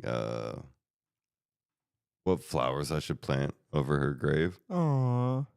Yeah. The right yeah, I agree with that. This got to be the right flower for that. The Japanese or the Asians will know. The Asians will know. They're real good about the medicine and the flowers and the herbs. They're real good about that. You know what I mean? Just want it to be pretty. Yeah. You know? Yeah. She died the same day my mother died. Damn, man. Right. Shit. You're not even that old. How old are you, man? I'll be 35 in June. Yeah, you're not even that old. Your birthday's in June? Yeah. When's your birthday? 20th. The 20th. Cusp of magic. So wait, does that make you? I'm a Gemini and a Cancer. You're a Gemini and a Cancer. Yeah. Right on the cusp. Yeah, you just made them. You just made Joe. That's funny. That's what you. That's funny. I'm not gonna make a fusion. I thought about. I can't. No. Anyway, what'd you call it? So what is the next reasonable question? What is a conspiracy that you think is real? Pizzagate. Isn't that involving like some weird pedo thing with a bunch of I think that's very real. Pizzagate, yeah, because when they talk about ordering pizzas and all of that. Yeah. All right, Pizzagate. I can see that. What about Elon? Elon? Next question. Elon Musk. No, still related. Elon Musk says he wants to go back to the moon. Some say we never went. What do you think? Oh, buddy. I mean, like the movie I said at the beginning, like Stanley Kubrick, like 2001: A Space Odyssey. Like that's why people think like Stanley Kubrick himself, like helped fake the moon landing. Wow. Yeah, fucking go back. Who cares? Shoot him up there. What you call it? We just did a space mission where we apparently went around the dark side of the moon, which no humans ever seen before, and it came back. So now in 2026, a moon mission happened. We didn't land on it. We went around the dark side. Do you believe that mission happened? Sure. All right. In the sense, like, what does that actually like mean? Like It does matter. It does matter. to a point. I often thought, I honestly, because a conspiracy thought that I believed to a little degree is that I think that we were and were at some point contacted by or have interacted to some degree with alien species. And I bought the idea that an alien base could be on the dark side of the moon because it's somewhere we've never seen before. It's constantly hidden from us because of orbit.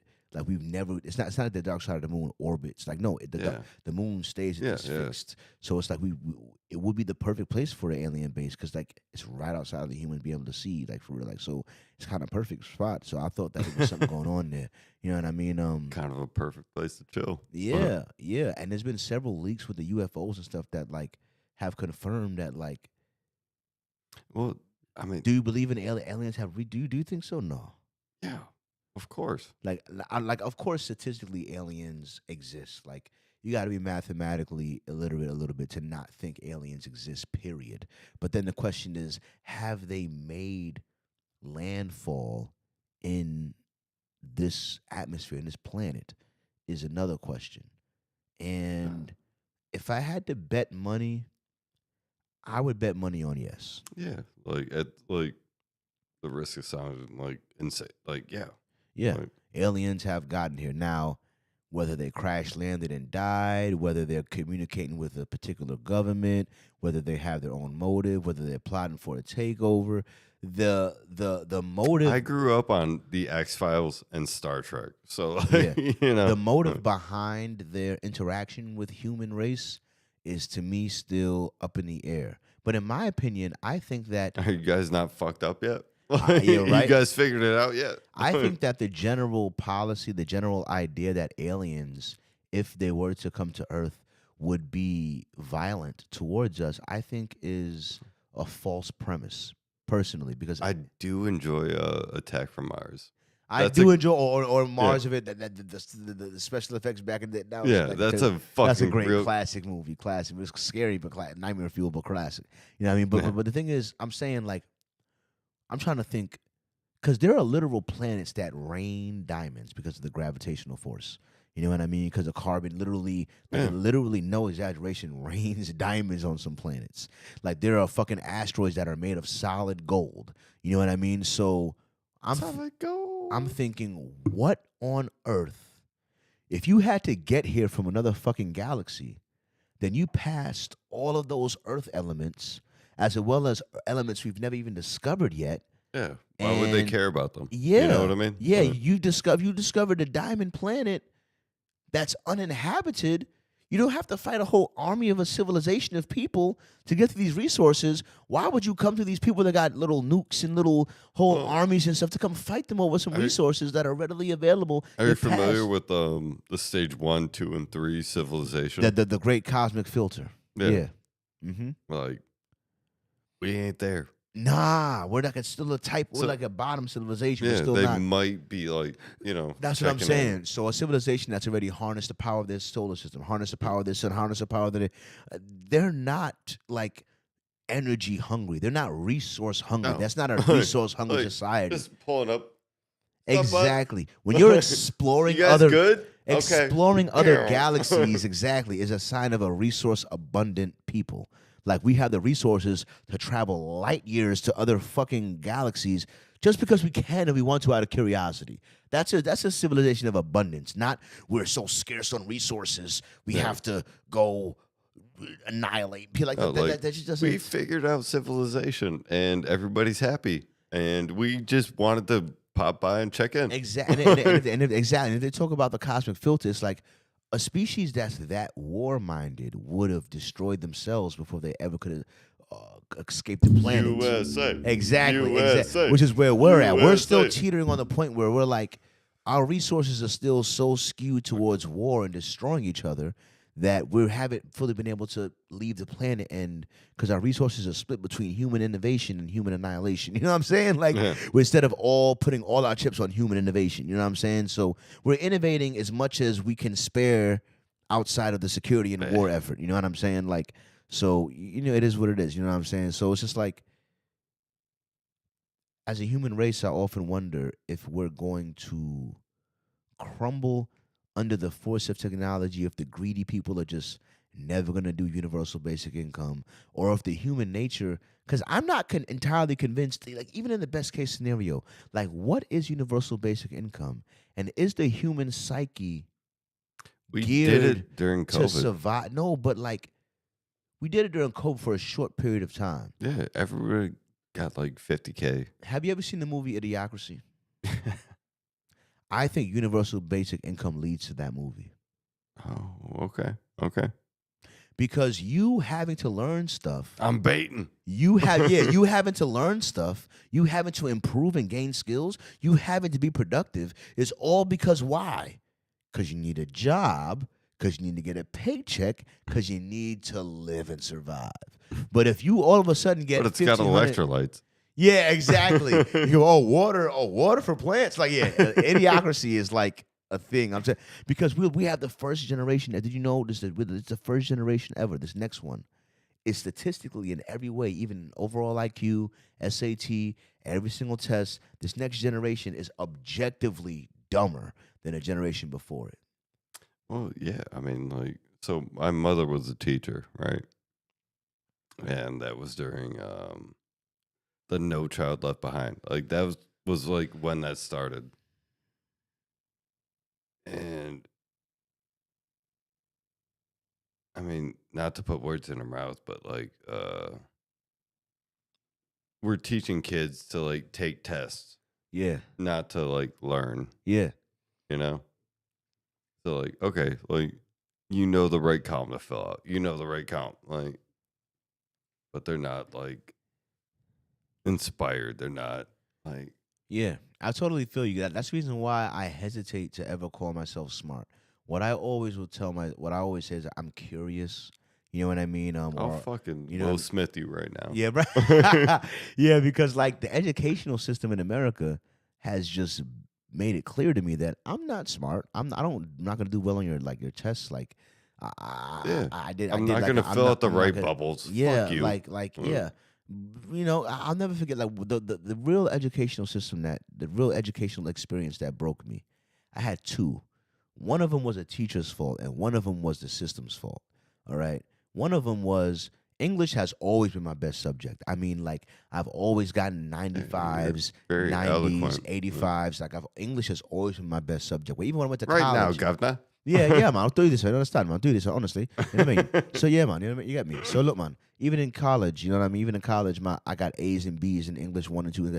So, English is always one of it. So, this Indian teacher I had one time, Indian lady teacher I had in high school. And once again, I genuinely enjoy it. So, I went to every single English class. I read did every single assignment. I did everything she wanted me to do. Everything. Because I generally enjoy it, whatever. And she, at the end of the semester, gave me a 75. And I went to her and I asked her, I said, why'd you give me a 75? Is there something I didn't do? Like, she was like, no, I thought you'd be happy with a 75. You know what I mean? Like, you thought I'd be happy with a 75. I'm like, I'm used to getting 90s and 95s, and Yeah. I bust my ass with that. Why don't I get a? I was like, oh, next semester I'll give you. I'm like, no, why don't you give me what I earn? Like, what do you mean you thought I'd be happy with a 75? What does that mean? Like, what do I know? Like, if I was Asian, you know, I wouldn't be happy with a fucking 75. You know what I mean? You think I'd be happy with a 75? I'm used to getting 90, 95s in the fucking the damn in English class. You sitting there giving me a 75. Yeah. What the fuck is that about? You know what I mean? So that was one educational And experience I that's did. wild that like you went to her and like, what did I do wrong? And like, Like, what did I not do? Like, nothing. Because I did every assignment. You know, she did everything. You thought I would be happy with a 75. No, go fuck yourself. Fuck out of here. You know what I mean? And the other thing is that, like, so I had this math class. So fuck that bitch. So I learned later that a lot of times both people struggle. Like, a lot of math-oriented brains struggle with English or language or communication type things, and a lot of communication English heavy brains kind of struggle with math sometimes. So Yeah. I'm English I heavy. find myself in that. Yeah, English heavy, like linguistic, conversationally, I got you. You know what I'm saying? Accents, all of that. Anything talking oriented, English language, comprehension, concept, I got you. But math has never been like my bag like that. You know what I mean? Like, as in, like, I don't know, my brain, I could do math, but my brain just doesn't hold on to it. Yeah, but we ain't doing calculus. Yeah, Like- nah, I've literally never fucked with that, right? So I went to the 1 year or two I went to college. They made me take a remedial math class this one semester. And the remedial math class is a pass or fail class, right? every single week he would teach you on a section of algebra. It would be like, you know, Two plus it would be one order equals of X. it'd be like What does order of X mean? operations. You know what I mean? Quadratic, whatever the fuck, Pythagorean theorem, whatever the like. It would teach you a That's section, geometry. whatever, yeah, but a section of algebra. You know what I'm saying? And it would be like a test every week on whatever subject he would teach you on. So it was a test every week. So it's like, we're gonna teach you this on algebra. You got a homework assignment. You understand it? I'm gonna test you this week on it. You pass the test. All right, good job. So every single week when he tested me, every single week on those, I passed every single test in that class. The whole entire semester. Did all my homework assignments, showed up to every single class. But mind you, this is a pass or fail class, not an A, B, C, D, E, F, G. Yeah. So at the end of the semester, there was a one last test, which tested you on everything you learned, like some formula I was supposed to remember from week 3. You know what I mean? Some A, B, C over whatever the fuck I completely forgot. But the week you taught me it, the week you tested me on it, I passed it. But now it's like fucking 12 weeks later, and you want me to remember that shit, and it's gone because why my brain hold on. So yeah, I failed that test, and I failed the class, and that shit pissed me off because I was like, yo, bro, I showed up to class every day. I did all of your assignments. I passed every test you gave me. But just because this last test is trying to make me memorize, like that's the one thing I was never, like this memorized thing, bro. This thing with schools wanting you to memorize shit. Like, Oh, this how memorized has it, shit. like, dude, the memorization, like, how does that serve you? What I always told people, like computer people understand what I mean. It's a really funny, it's a joke to me, but it's the truth. I'd be like, my computer has great CPU, great GPU, but the RAM is shoddy. All right, the RAM is shoddy. All right, so it's like I can process what you're telling me. I could break it down. I can visualize everything. You know what I'm saying? But don't ask me about it a week later because I'm not, or a day later, because I'm not gonna be able to. But at that moment when you explain it, I could break it down, understand it, examine it from 20 degrees Well, and I everything. think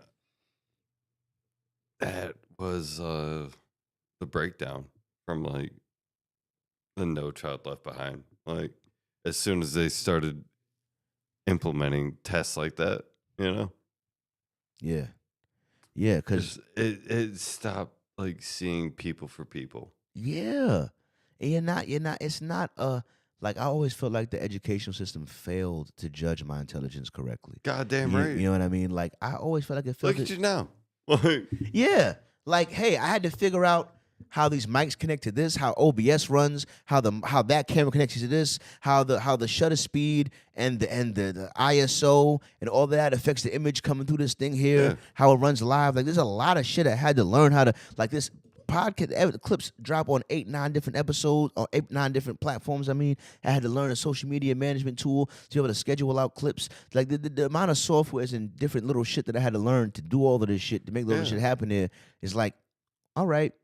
Like I said, according to the educational system, I'm not smart, and that's the reason why I'll never say I'm like smart or intelligent like that because I'm just Fuck not. that. I'm just not. Like I Fuck don't know. that. Like because when I try no, to. Fuck that. And it broke my spirit. I'll never forget. Like I was in. You're smart as fuck, dude. Nah, not really. I was in elementary school, right? And I'll fucking. I was in elementary school, and this teacher, whatever, like they. You guys want to see some Muay Thai? Nah, I'm not gonna survive. Come on, back me up, cause I don't got no MMA. Nah, I can't do it. Now, what you call it? You're smart as fuck, dude. This teacher, what you You're call doing it? what you love. I do love what I do. I do love. You found something you liked. I and do. You fucking grinded. I do. You I do are love it. grinding. I appreciate it. I thank you for that. You know what I mean? You guys want to see some Muay Thai? Nah, but this teacher, I never forget. Like this happened to me like twice. Like I've always been just smart enough to figure out that I'm not smart enough. Like 2 times in my life, Boy, this teacher like said, because it was like a special test to get into this special program. It was called Prep for Prep 9 in New York City, right? So I go into this special building with all these other smart kids to take this special test to get into this special program. And of course I failed the test and I don't get into the program. And other people, to go into the program. And it's happened to me twice where the teacher thinks I'm smart for some reason, you know what I mean? And says, oh yeah, he's one of the gifted, he could go into this program, and then you still have to test to get into the program. And then I failed the test. So it's like every time, to me, every time someone's tried to say he's smart, let's put him in the program. And then I go test to get into the program. I don't get into the fucking program. You know what I mean? So it's like I'm just smart enough to figure out that I'm not fucking smart enough. You know what I mean? So are I'm old enough not, to make your own program. yeah. That's what I think. I gotta make my. That's what I've been doing. So if you say some dumbass shit about my friend again, Fair enough. I appreciate you. You the man. You the man. You the man. 100%. 100%. You're right about that. You know what I mean? Because like I said, not I said, someone else said in the pod. They said one of the greatest. wild experience you've been through. Yeah, one of the greatest. He said one of the greatest expressions of intelligence is delayed gratification. Is doing something for a long term gain without a short term gain. You know what I mean? It's like being able to think long. Like you're doing something that doesn't give you immediate returns. Like for example, this whole podcast. Like I've legitimately spent over $4,000 on this podcast, bro. Like easily. Like this is $1,300. That camera's $800. That lens is $400. This was $700. That was given to me by a friend, but this is just $60. That was $60. Each of these mics is $100. Each of these headsets is $80. Like the software I edited this shit on $300. The AI software. Like when I tell you I've spent $3-4 grand easy. The kid like I've but how much money have I made off of this podcast? Pretty much none. I've made money as a photographer. I've made money as a videographer. But as a podcaster, nah, I never made any money. So, but some of the clients I've gotten as a photographer and a videographer is because they saw the quality of my podcast, and that's why they hired. So indirectly, I guess you could say the podcast is a good showcase of my overall quality to help me get some work indirectly. But as far as a podcast direct, but I enjoy like genuinely, like think about this, like today's society, right? Today people so segmented, right? People so like individualized, right? One thing I loved about a podcast, why I always invite my homies, like people I'm cool with, like you people I get along with, like it's like outside of going to a bar, yo, I get to come with my homie, chill, have a couple drinks, and kick it and talk about our lives in the world. You know what I mean? If I didn't have a podcast, what other? I don't feel like it. I maybe other. I mean, I'm just wrong, but I feel like it wouldn't be as easy to have as many conversations. Because I want to like how you adjust into this world with the war, with the like. Do you like to me with between AI coming for people's jobs, the war teetering on World War III and Trump being crazy. Oh, it's like World War V at this point. Global warming happening, the aluminum, there's such a mix of things happening. Like it's a hard. It's like it's like this. It's we're hanging out. Yeah.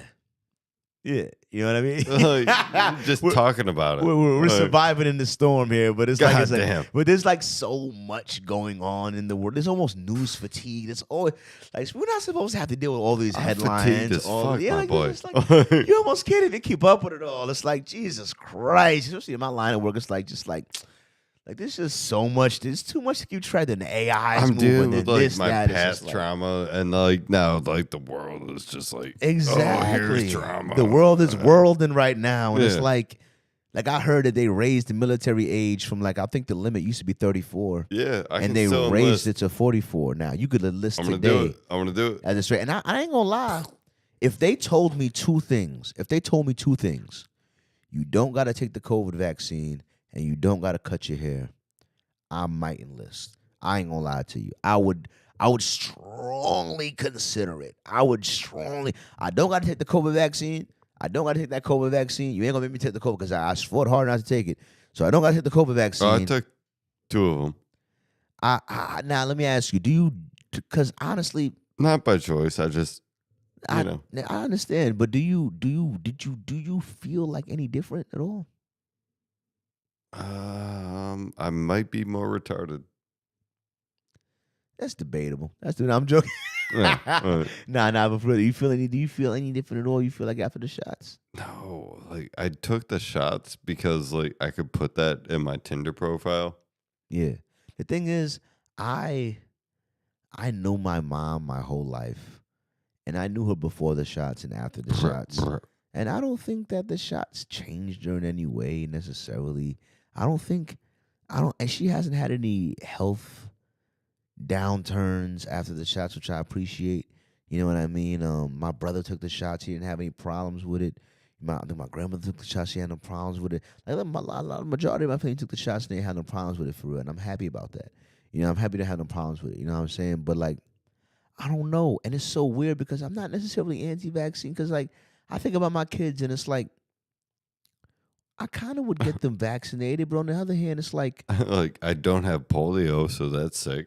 but when I was what I always said when I was in high school when I was in elementary school coming up because you in New York City you gotta get immunization. There's Yeah. too many kids like they're gonna you're not going to fucking public school in New York City without getting fucking shot. It's not happening, bro. But I remember that immunization. There was like 4 things, bro.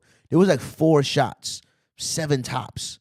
Yeah, polio. There was like 4 shot measles, polio. There's like 4 shots, bro. 7 shots. 7 shots. Do you know how many fucking shots these kids have to take today, bro?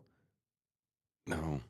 The shot schedule is something over 15, over 20 vaccines. When I was a kid, there was like 4. Like I said, 4 to 7.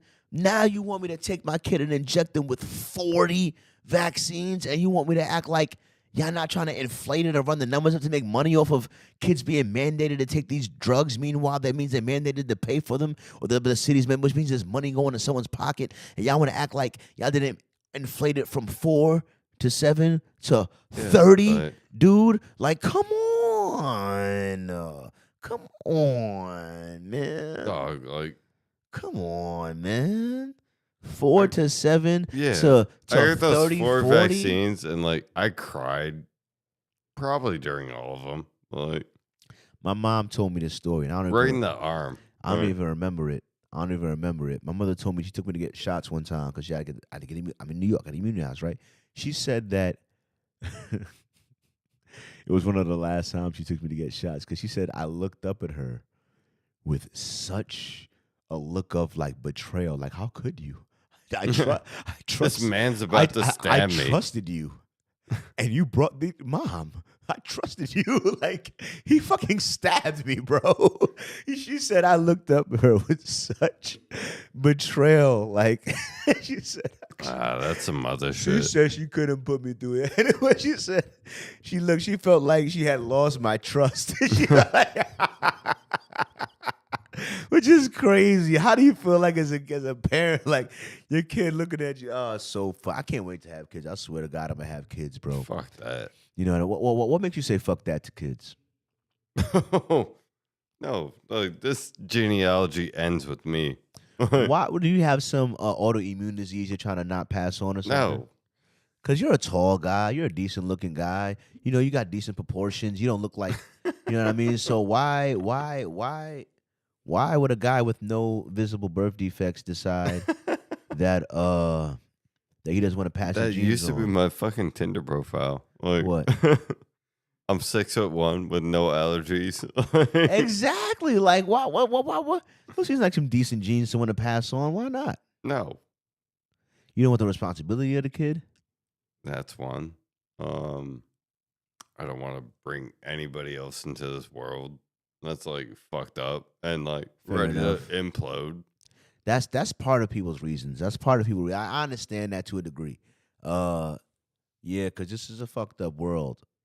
It's not. It's $1,000 for a fucking vasectomy. Support me.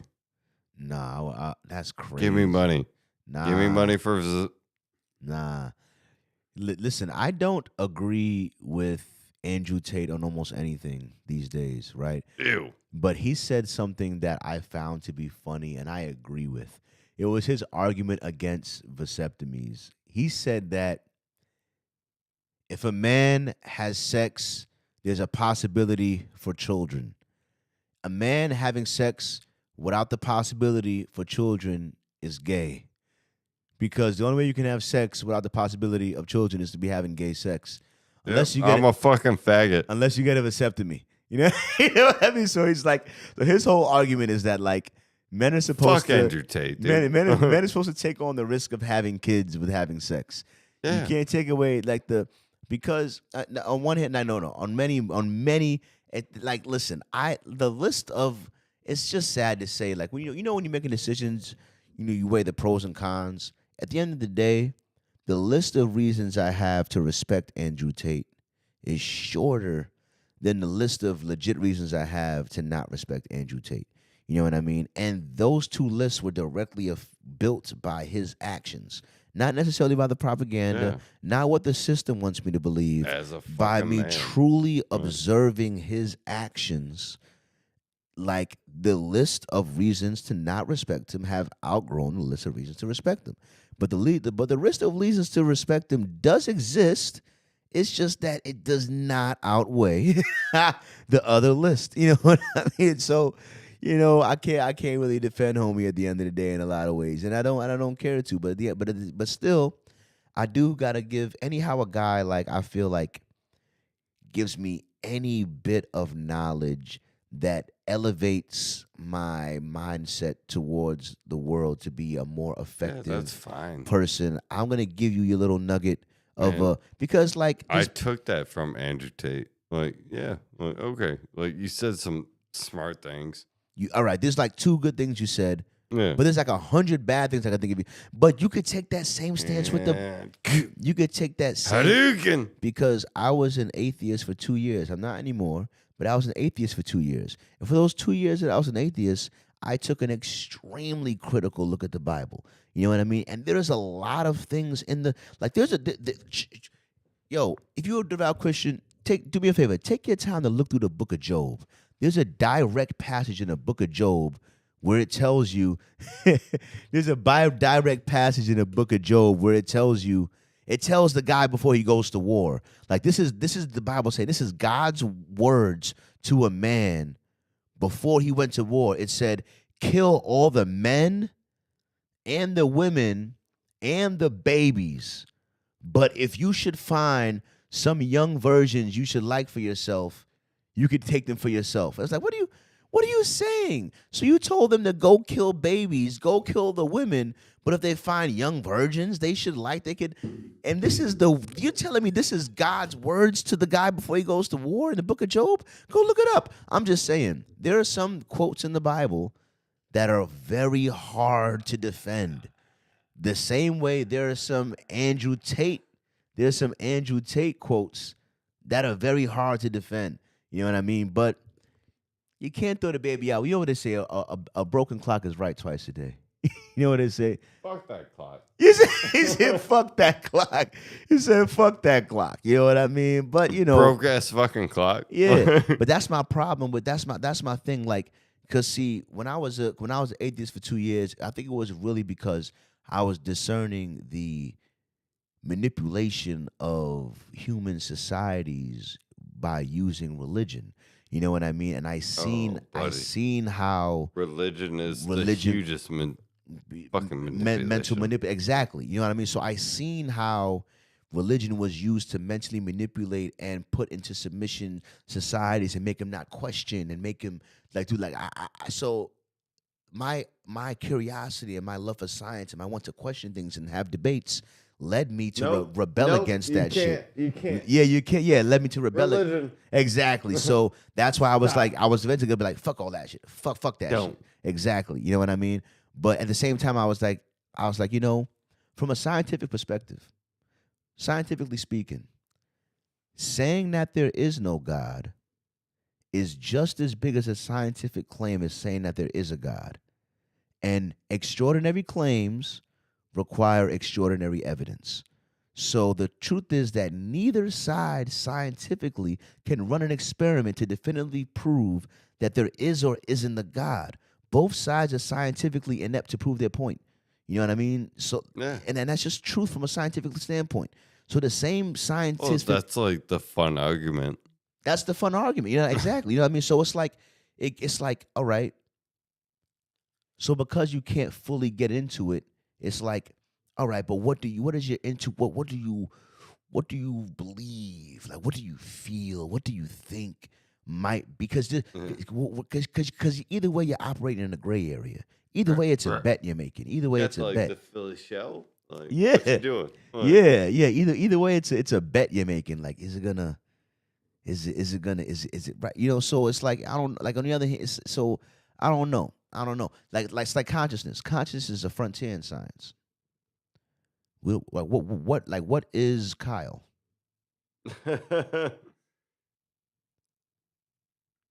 I exist. Yeah, like so. There's two theories. Let me ask you. I'm gonna explain the two theories. You tell me which one you believe in, or which one you feel like All right, has the cool. highest possibility of being the truth. So one theory is local consciousness, which says that everything that is Kyle is locally generated inside of your skull in a finite space. You know what I mean? So there's locally generated consciousness. That's one theory. Then the other theory is non local consciousness, which says that your brain acts more like an antenna, picking up on a stream of consciousness that may be coming from another dimension or plane into this corporeal form. So it's non local consciousness. Like it's here, it's Yeah, existing here, yeah. but it didn't originate here. You know what I mean? It says this consciousness that's here originates Well, from somewhere else and is coming here. So which one between those two, local and non local, would you lean I choose towards? between those because, like, personally, I identify as a straight up just nihilist. Okay. Nothing means anything unless, like, you put actual effort into it. Okay. So nothing means anything. You put effort into. Because I've thought about that too. Because it's like the experience I explained. I had a good conversation. It's like the observer experience. It's like, all right, I separate. All right, so follow me on this logic. Hmm?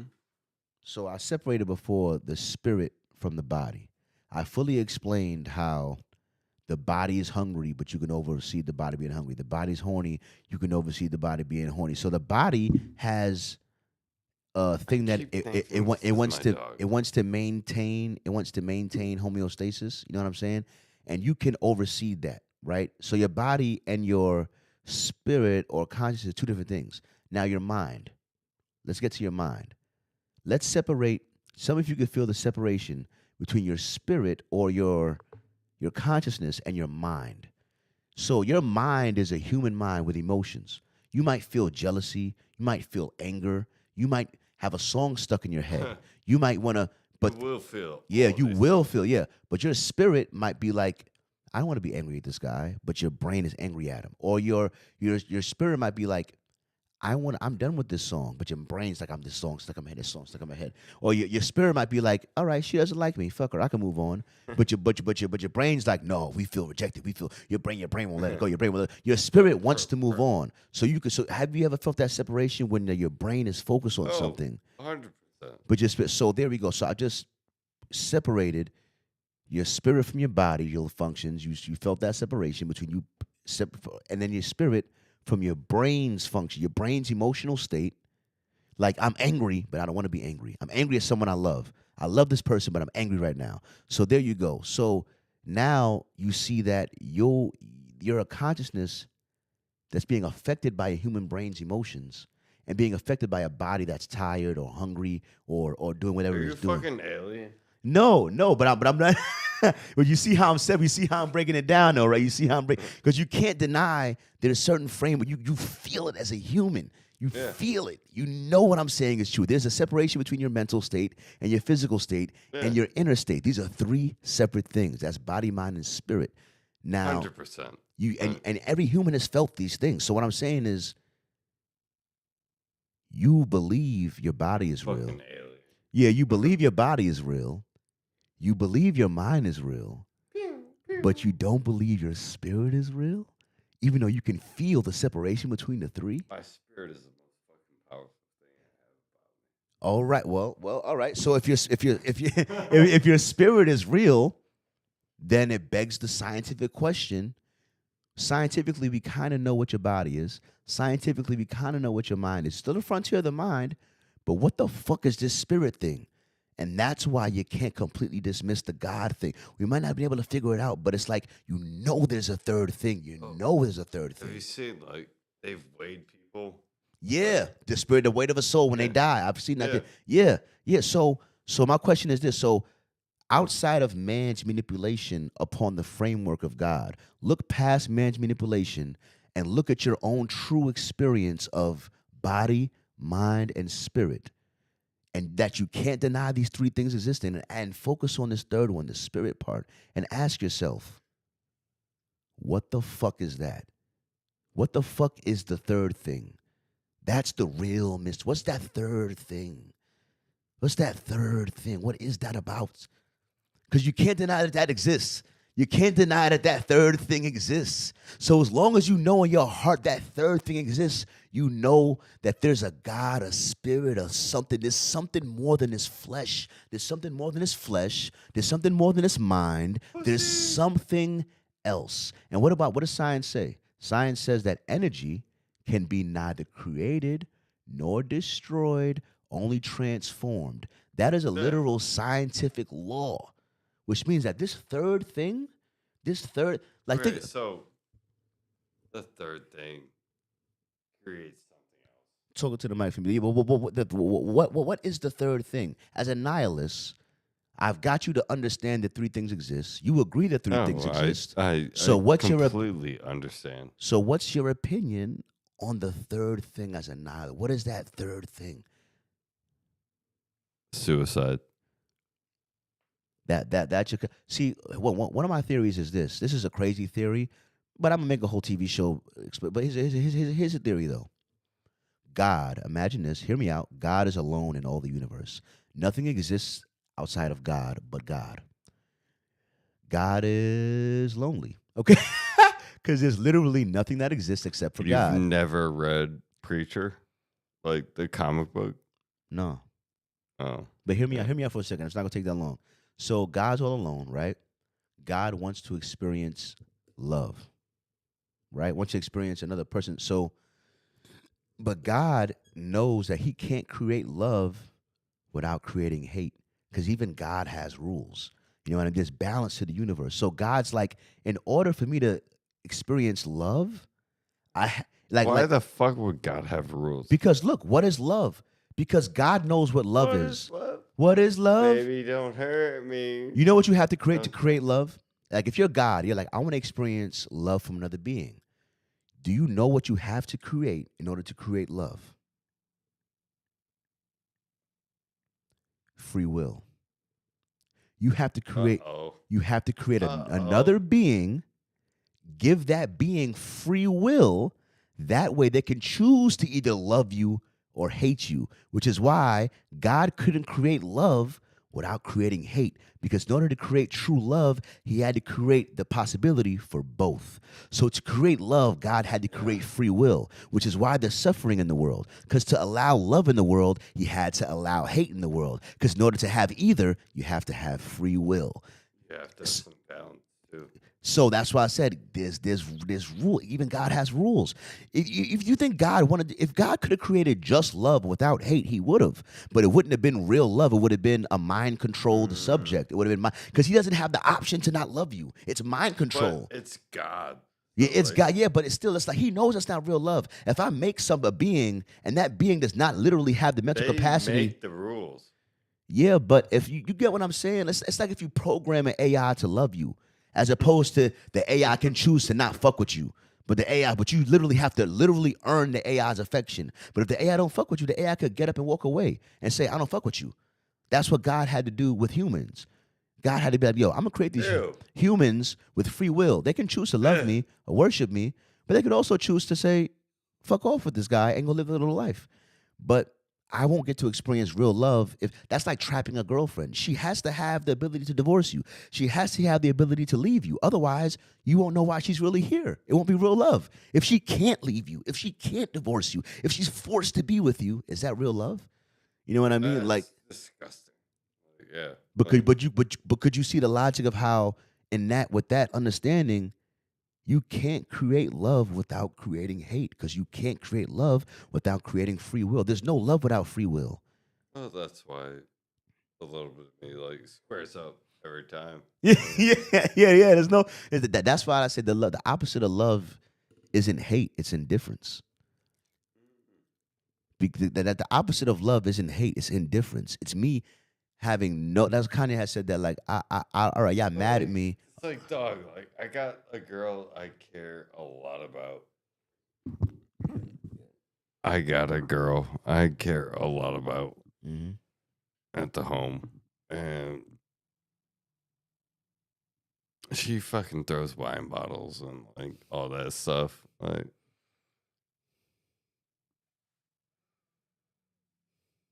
I don't know where I'm going with it. Like, Yeah, I feel you on that. Like it's just square up. Like, I'm ready. I'm ready. uh Like, huh. I feel you on that. Like, sometimes it'd be good for the rigmarole. It'd be good for for the toss around. You know what I'm saying? But look, y'all, look, I gotta use the bathroom. I gotta use the bathroom. Y'all gotta give me a second to use the bathroom. Let me get more water. Give me like 10 minutes, okay? That's why I made a be right back screen, okay? If y'all could just give me 10 minutes, we taking a I piss would break. greatly appreciate a little piss break. I might smoke something. We could do a lot in 10 minutes, all right? But look, I got you. Look, countdown 12 minutes. All right. Give me 12 minutes, y'all. Be right back. We will be right back.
Yo, we back. We back. And I wanted to say, y'all, CharlieGtv officially got a merch store, yo. We got a merch store. Go in there and cop the CharlieGtv shirt. Go in there and cop the Stay Vigilant Tropic Thunder shirt. You know what I'm saying? Go in there and cop the other shirt I got up in that piece. You know what I'm saying? You already know, dog. We doing big things in the merch store. Finally online, Chip dog. boy. Y'all can finally support the brand. Y'all can chop the CharlieGtv podcast shirt, too. You know what I'm saying? That's going to be the new logo for the podcast, by the way.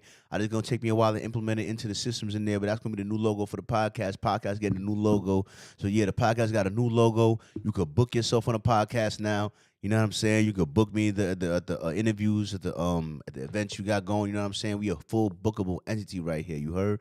You know what I'm saying? Got a calendar out and all of that. You know what I'm saying? So any services you need, let me know, dog. I got you, dog. Matter of fact, you ever gotta let me know. Just hit the calendar, hit the link in the bio. Link in the bio. You heard me? Yeah, dog. Link in the bio to the merch channel, all that, man. Support the channel, man. I appreciate y'all. Real shit. Let me get my phone out for the docket leading up. The docket leading up. You know what I mean?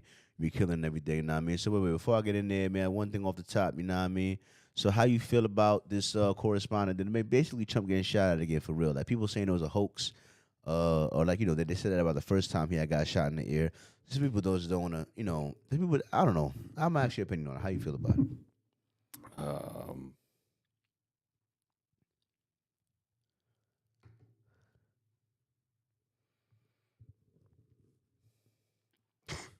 Do you think it was a hoax? Do you think Trump getting shot at was a hoax? oh, kill them all. Like God sorted them out.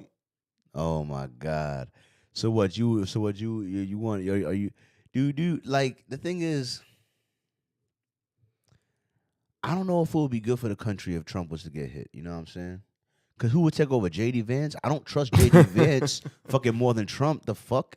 No. Like, I don't rather JD. You would rather JD Vance than Trump? no. What the fuck? Oh, that's a timer. That's a timer because I came back early, y'all. You know what I mean? I ain't bullshit. Okay, I said 12 minutes. Came back with minutes to spare. You heard? But yeah, I don't rather JD Vance than fucking Trump, bro. So I don't want Trump to get taken down. But now you know who. All right, let me ask you this question. So, all right, presidential election is next month. Who you want to run against the Republicans?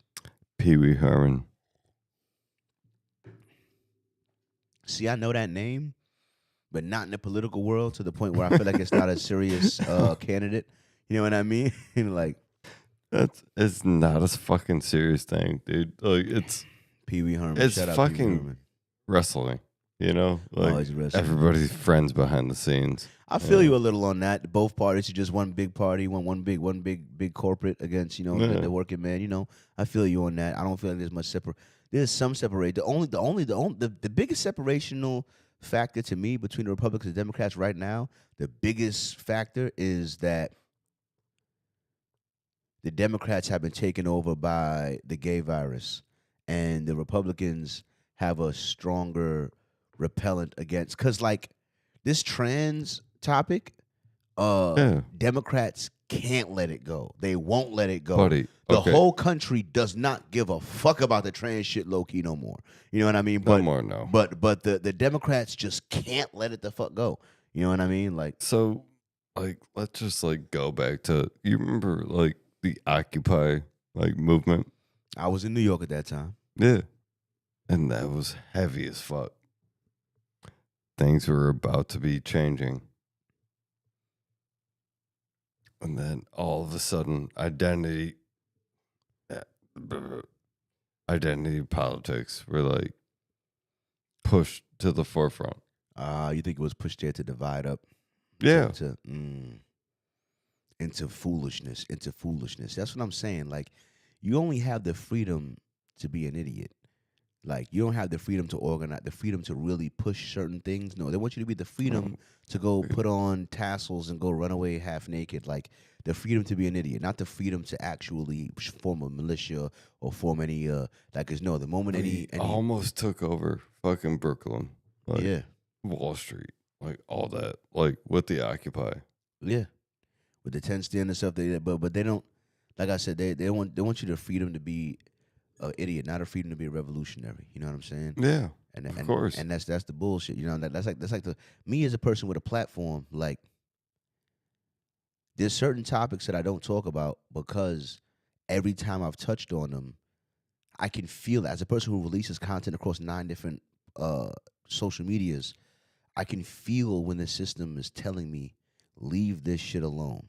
Like, there's some subjects I don't talk about. One, COVID vaccine side effects. I don't talk about it. Why don't I talk about it? Because it's basically an illegal fucking topic. You know, another topic I low key don't talk about a lot, even though it's the Iran war. The couple times I brought up the Iran war and I've tried to drop a clip on the Iran war, the algorithm was like, nigga, you better shut the fuck up, bro. I was like, okay, no doubt. You know what I'm saying? like COVID vaccine side effects. I don't want to say it no more because I don't want to say it no more. I don't want to say it no more, dog. Because like the way how they brush that shit, I'll leave it. I'll leave it alone. I'll leave it alone. I'll leave it alone, bro. I don't want you getting mad at me, bro. But I'm just saying. Yeah, I know y'all did some fucked up shit, dog. Y'all know y'all did some fucked up shit, dog. Y'all know it. Y'all know it. Y'all know it. It's whatever. It's whatever. But the thing is, but like, you're not allowed to. You like they like they'll take down my pages. You know what I'm saying? And to some people that don't mean nothing to them. But when you got 2,000 posts, you got so much evidence of your hard work. You know what I mean? They just want to erase all of that. Like the platform that would hurt the most for me is Instagram. I got the Freestyle Fridays I got on there. Like I don't got that on any other platform. I don't have that recorded. That's Facebook. If they delete that, The meta. I can't get it back. I can't get it back again. That shit is one time done. That's why I keep trying. That's one reason why I release everything on 9 different platforms. Because my hope is that even if I get canceled on one of them, they can't destroy my whole catalog because my catalog is fragmented across different platforms. I mean, save it to yourself. Yeah, but the data, that's the thing. Storing all of that is easier said than done. It's a lot. There's of hard clips. drives. There's a lot. I just don't. It's very easy. I just haven't invested in the hard drives. Honestly, you're not lying. You know what I mean? Because I want to. I'm going to. Like after I buy my house, I desperately want. You know what a NAS is?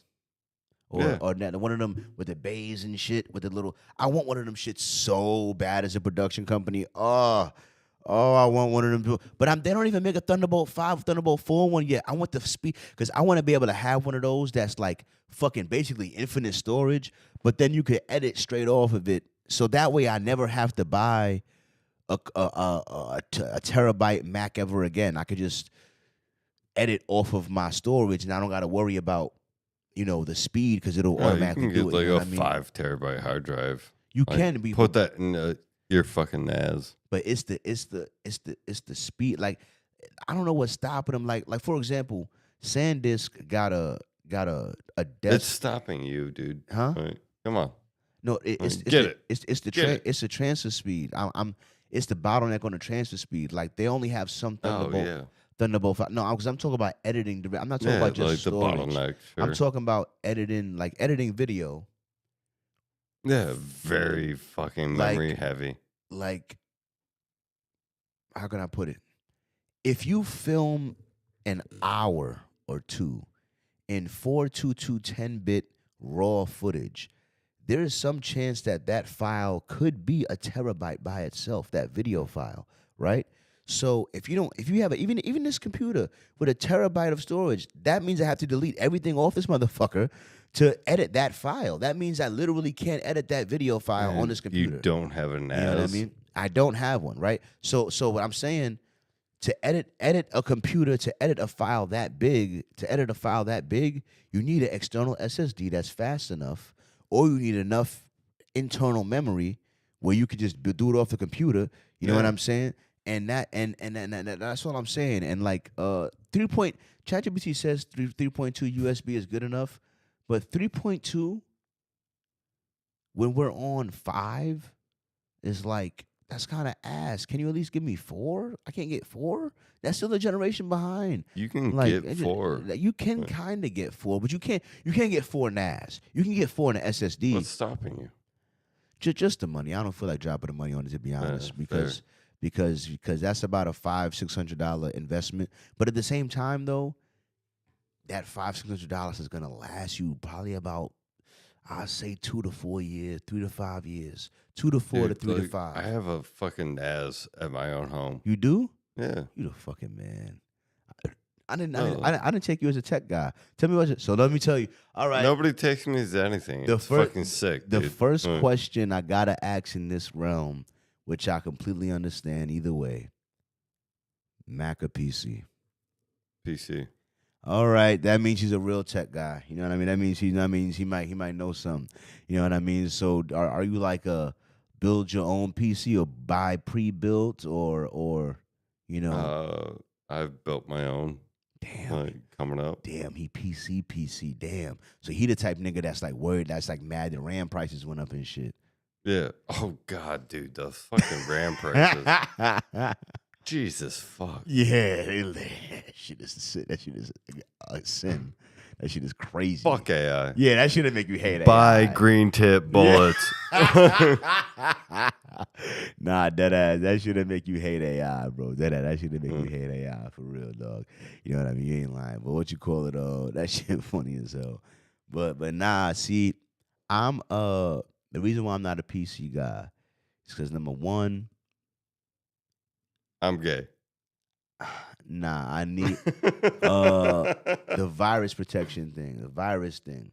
You know how we said VPN is using the internet with a condom, right? Yeah. Well, I sort of look at Apple like using the internet with a condom. Yeah, because nobody wants to fuck that bitch. And wow, nah, but in there where like you're not gonna get a virus. Like it's not gonna bother you all day to sign up for Norton or sign up for virus protection. Ooh, it's not gonna do that to you, and it's not gonna and it's also not gonna get a fucking virus. You know what I'm saying? But Windows, you might, you know what I mean? So that's one reason. Another reason is that whole thing you could do with building a PC. Now, I can't argue against the cost effectiveness. Yeah, you could build way more for way less, get way more power, way more customization. I can't argue against none of that. It's just that I don't think I got it in me, dog, to really to be able to do that stuff. You know what I mean? I can't have all the skills. I don't think I could. That's the main. It's so fucking easy. And I ain't gonna lie, I do love the ecosystem. I do love the ecosystem a little bit. I only use it a lot. I do love it a little bit. I fucking hate to hear you doubt yourself like that. I mean, I probably could, but I did still, and then the compatibility. But I tell you what the ecosystem magic for me, like right now, my computer setup at home right now is this computer to the left, right? The left. And this big brother, no, because a lot of PC guys don't know the Mac Silicon, whatever. It's another computer with an M1 Max chip in it. The M1 Max 16-inch MacBook with the M1 Max. The M1 Max laptop by itself could run 4 displays, right? So I have a little display hooked up to it there. I have a little vertical display here, and I have a big display here. So I have 3 displays hooked up. Yeah. 3 displays hooked up to this thing here. So a total of 4 over here, plus this one over here is number 5, right? And I have 1 keyboard and 1 mouse. And with Apple continuity, that 1 mouse, That makes you gay. that 1 mouse can go from all 4 monitors and then over into this monitor. Right up into your ass. Yeah. So I can controlling both laptops with 1 mouse.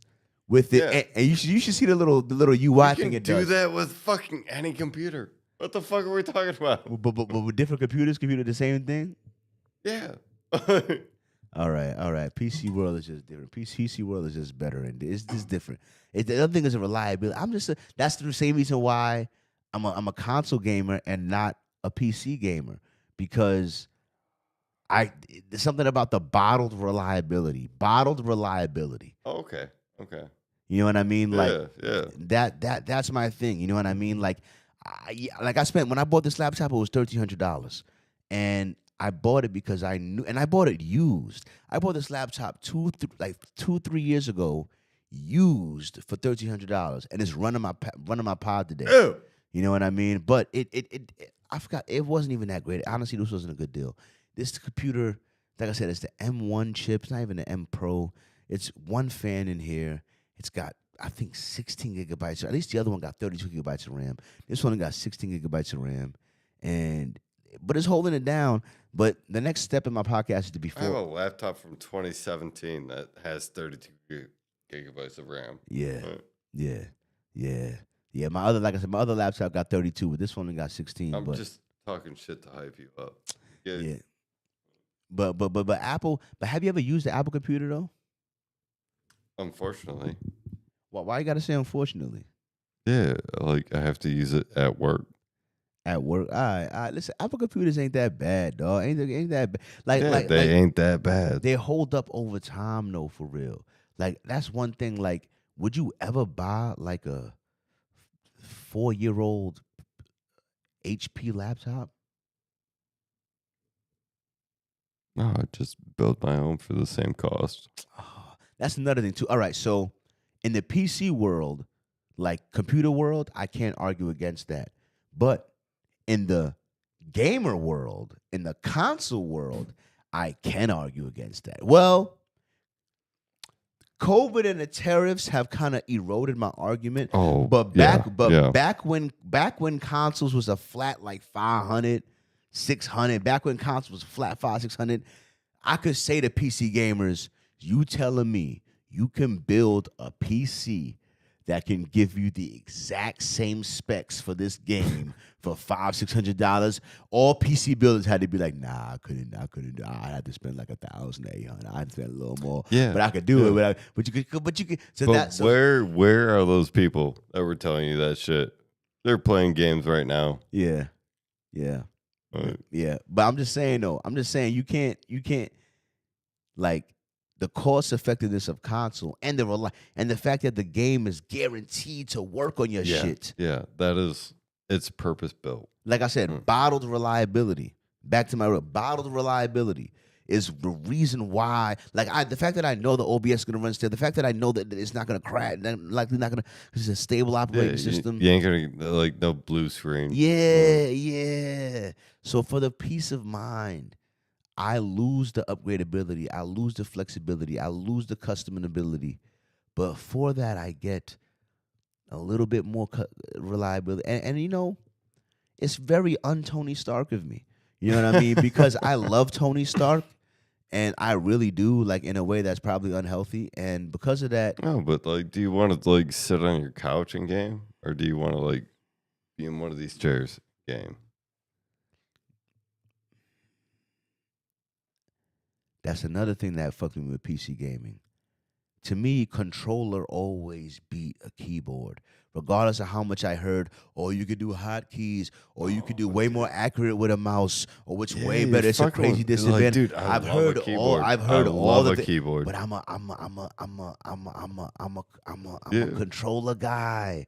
Thumbstick guy. I'm a thumbstick guy. I'm a Yeah. that the muscle memory of like having a No switch. shame in the like, game. No shame in the game. Like, it's like started from scratch, dog. It's the reason why I don't even want to go to PlayStation. That's how hard I don't WASD want to. though, like, oh, dude, it feels so much brighter for me. Like, you I know, just couldn't imagine. Like shoot fat, like a game I love, that has a big PC community, and I love it. It's one of my favorite, not my favorite shooter. Shout out to Battlefield. yeah, A lot of PC gamers love Battlefield. I'm a heavy Battlefield fan, even though I haven't played the last one. Yeah. I haven't game period in 2 years. but I No, love it. Battlefield 4 was the last one I played, and I was fucking smoking. Like, Battlefield 4 said I had 440 something. I swear, 400 and something hours in Battlefield 4, my nigga. that's it. You said that? Battlefield 4 was one of our, shout out to Shanghai. Battlefield 4 was one of my favorite Battlefields ever, dog. I played Medic too. But yeah, Just saying. Yeah, but Battlefield 3 had slightly better maps in some regards, but Battlefield 4 had all the guns, all the weapons, all the destruction. It was just a perfect blend. The modern, everything, the lean in, the gunplay, everything. It has so much. Battlefield 4 was that one, low key. Battlefield 4 was that one, man. Oh God. Squad play, talking to people and like, and you have such a good hearing his voice. I'll be locked in on his squad, bro. If I was in the squad and I heard his voice, do the fucking battlefield, I'd be like, oh yeah, we were in a squad all day. We in a squad all day. This guy, yeah, for sure. He's probably like, one of my favorite classes was honestly engineer. Yeah. Because I used to love being in a helicopter and repairing the helicopter while it's flying. So the guy's flying it, and I was being such a dog ass teammate. You know what I mean? I remember he'd be in the That's tank. a great fucking teammate. Yeah, he'd be in a tank doing his thing, and I would hop out while he's battling another tank to repair him. So I'm behind him, repairing him while he's fighting the tank, and he's killing the tank, and the tank's like, why won't he die? Because I'm behind him repairing him, bitch. She wasn't little repairing him, bitch. And I've killed so many people with that little robot. I used to kill niggas with that little robot. They used to hate me low key. Dude, I fucking rock medic with a fucking sniper, dude. Oh, wow. Ugh. Wow. I'm a piece of shit. Medic with a sniper, that's dangerous. That's shiesty. That's shiesty work right there. That's shiesty work right there. You know what I'm saying? Oh, my boy's down. Oh, here you are. And you're dead. There's nothing like a good fucking revive, bro. Nothing like a good revive. I move on. All right. Damn, I'm a fucking servant. All right. So, last couple questions here. Best round. Let's go. Do you love America?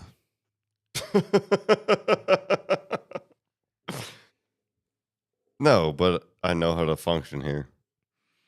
Would you ever live anywhere else but America? Yeah. Where? Anywhere else. You say that, but what are you required? Like for me, I remember there was a time. I don't know if it was in between when Trump got elected. There was a time when I was seriously thinking for a second, just for half a second, like, all right, what does a country have to have for me to deem it worthy of me moving there? You know? And it came down to like about 3 or 4 things. I was like, all right, can I own a business there? Can I own a house there? Do I have freedom of speech there? And can I own a gun there? Those are my 4 things. Yeah. If I can own a business and I can make my own money, all right. Truly like. Can I use those 4 things? I was like. Can I use my own money to buy my own house? Okay, I can have a house. Okay, good. Can I? You own that house. I own that house. Okay. Can I defend that house with a firearm? Okay. Can I defend my house that I own? Can I? It's my house. Can I defend my life with a? Okay. Can I say what's on my heart? Can I speak my truth? All right. Can I speak my life as I see it, or am I not free to speak? All right. If I could get those 4 things. Then I could find a way to live a happy life in your country. And when I asked for those 4 things, the list of countries that are the chicks hot? That chicks are hot everywhere if you're drunk enough. But look, if you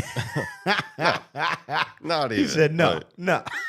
But yes, but look. Like those 4. When I want those 4 things, the list of countries that give me those 4 things got real short. And to me, the hardest part of those 4 things to attain from other countries is between the freedom of speech and the guns rights.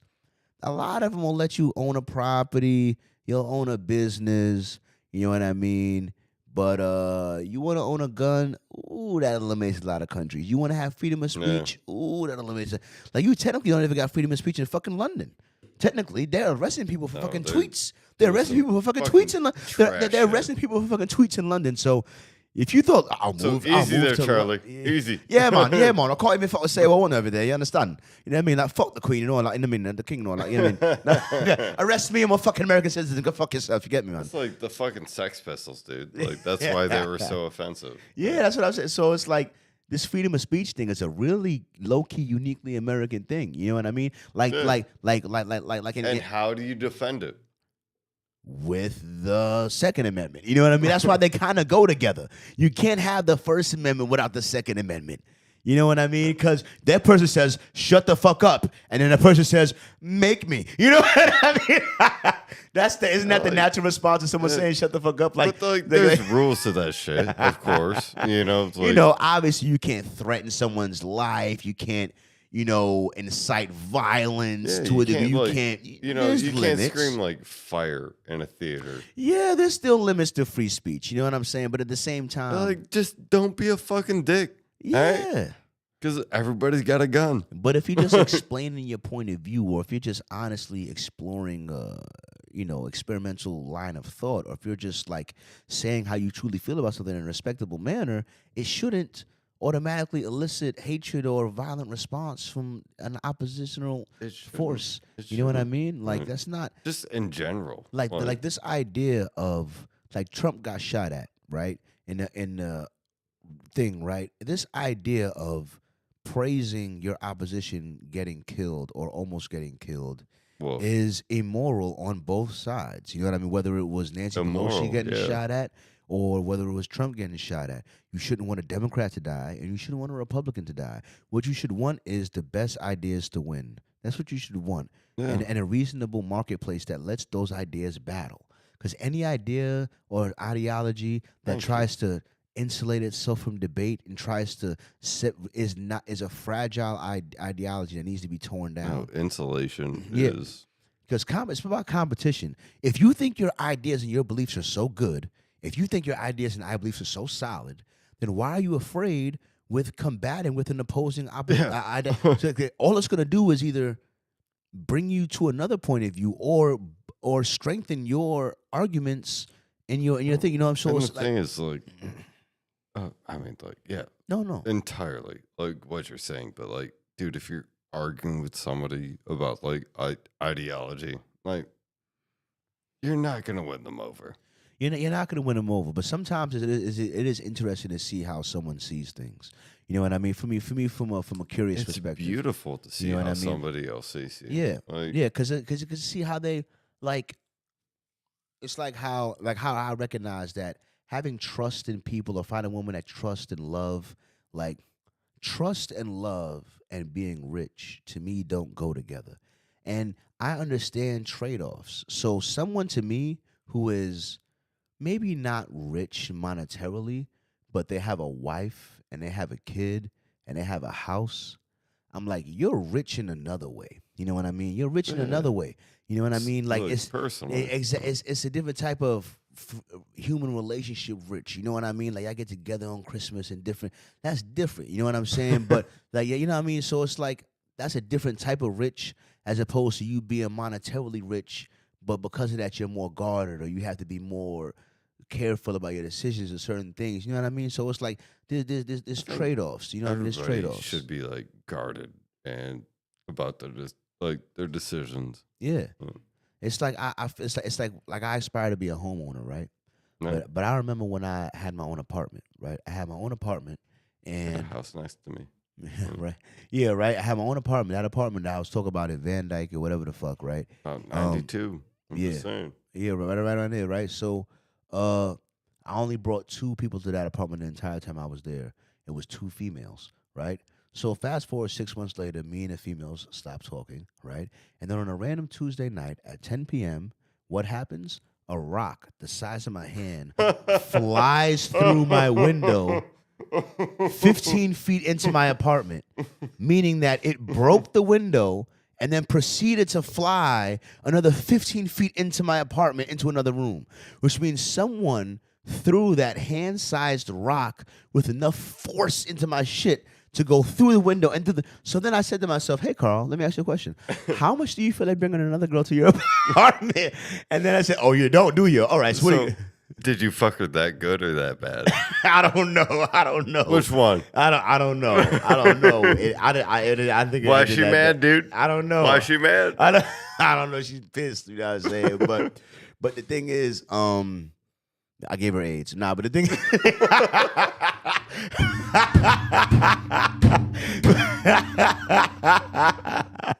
But the thing is though, now I'm in the apartment and I'm like, hold on, now I now I gotta Just taking your peace of mind after this is just Yeah. smashed through your fucking house. exactly right. So I'm like, damn. Okay. Now I'm like, all right, Carl. Zen. Yeah. Now I'm like, okay, Carl. Now how much do you want to bring So I another girl gave to this your? bitch AIDS. Yeah, I gotta rock to my window. Okay, right. So, Was Nah. that the first time? huh? This was the only rock you ever had? Yeah, I never had a rock through my window before. Oh, no, man. no. Oh, here's to many more. No, never again, never again. So like, I was thinking about, so how much you want to bring a girl? I was like, never, no, not even. So I said to myself, hey, Carl, guess what we're gonna do now? Here's what we're gonna do now, Carl. Now you're gonna pay rent for your apartment and pay for a hotel room. How does that feel? Feels like you should move right back with you. You get, like, what do you? This is a whole because there was like 3 months in a row where I was dealing with shorty so regular that I was paying for hotel rooms so regular. Where I looked at my bank account one day and I was like, bro, I could have had an apartment for the last, like, with all this hotel, I could have had an apartment. So that's part of the reason why I moved there, because I'm just paying so much on hotel rooms. I could have had an apartment. So I might as well get an apartment. It literally will save me money to get an apartment at this point. So I was like, fuck it, I'll get an apartment and I'll move out. You know what I mean? And then I get an apartment and then I fuck shorty, whatever, do my thing. And now I got to wrap them up. Now, oh no. Now you got to rock through your thing. Now how's that equation looking? Now you're like, Now you got an apartment and a hotel room. Now it's looking a little fucked up. So now I'm Wall side windows. Yeah, right. So I'm gonna get a house. Sponsored. I'm gonna get a house, like I said, like 2 years from now, right? But when I get that house, my plan is to solve this problem because I don't want to be right back in a situation where now you got a mortgage and you're still gonna pay for a hotel room to fuck this bitch. My plan is to then save up a little bit of money for a really nice SUV with tints, baby. We fucking in the whip. That's my workaround, all right? I'm gonna invest in a really good SUV with some tints, okay? And we fucking in the back seat. That's my workaround. So I'm not gonna have to. That way, I get both. We're getting canceled right now, I get but to that not- is the fucking blackest solution I've ever heard. I'm telling you, look. That way, I get to not compromise the home location. With tints. I get 100%. So I get to not have my own home.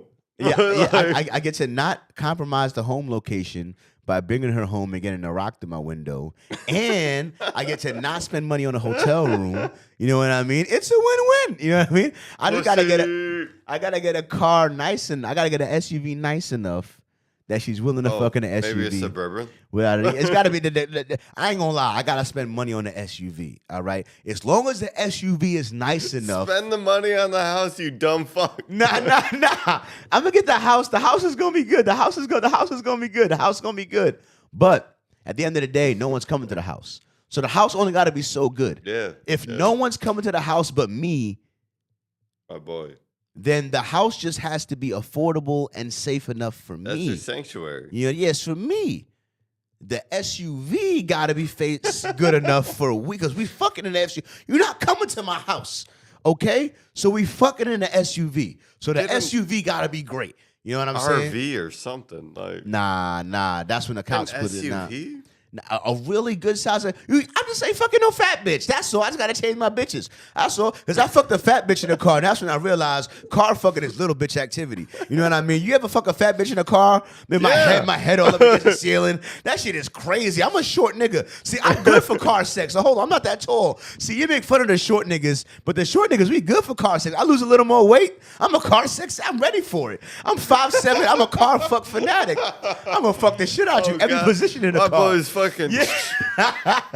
This nigga's tall and gangly, so car sex hurt his back. He ain't really with that. It does. He can't really hurts he my like this back. against the ceiling. He like this against the ceiling. It's like, so it ain't. Last time I had car sex with a Dodge Caliber. Oh nah, you can't. Yeah. You can't fucking a Caliber.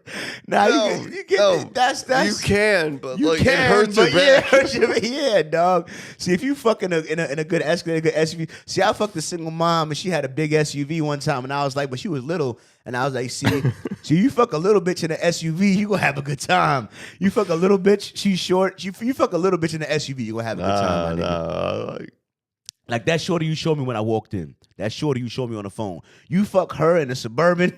Y'all can do any position. You fuck a little bitch like that in a Suburban. Y'all can do any position back there, my nigga. Any position. Oh, they don't think so. Huh? Like, they're very self-conscious.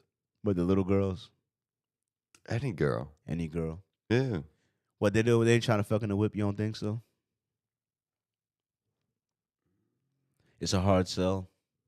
No, it's not. Like, To me, it's but these ladies are like very self-conscious. to me, it's like And that sucks to me. the only problem is when it's repeated. The problem is repeating the. See, I could probably get the one off in the car sex. The problem is repeating it. See, if I fuck you one time in the car, you could chalk it up to like, oh, it was exciting. It was the So time. that's why you got the Jeep. It just happened. It just happened. You know what I mean? So if I fuck you 3 times in the car, no, the Jeep was not a part of that plan. That I should not have never bought that car. That car is not tinted properly. Although I just got a buddy that just started doing tints. He knows how to do tints, so I might tint that bitch this summer. If I get tints on that motherfucker, but I can't get tints on it till my registration is up to date. Because when you get tints, it raises your percentage of chance of getting pulled over. And I'm not ready to. If I get pulled over, life is over. You know what I mean? So, so Been there, brother. yeah, I can't get the tints yet right now. But when my shit is all the way good, you know what I mean? Michigan's good for like 5%, but Yeah, Michigan will leave you alone a lot of times, but they will fuck with you sometimes. If you're in 5%, if they want to. if you do anything, they might get up on you. You know what I'm saying? So it's like And adding. what?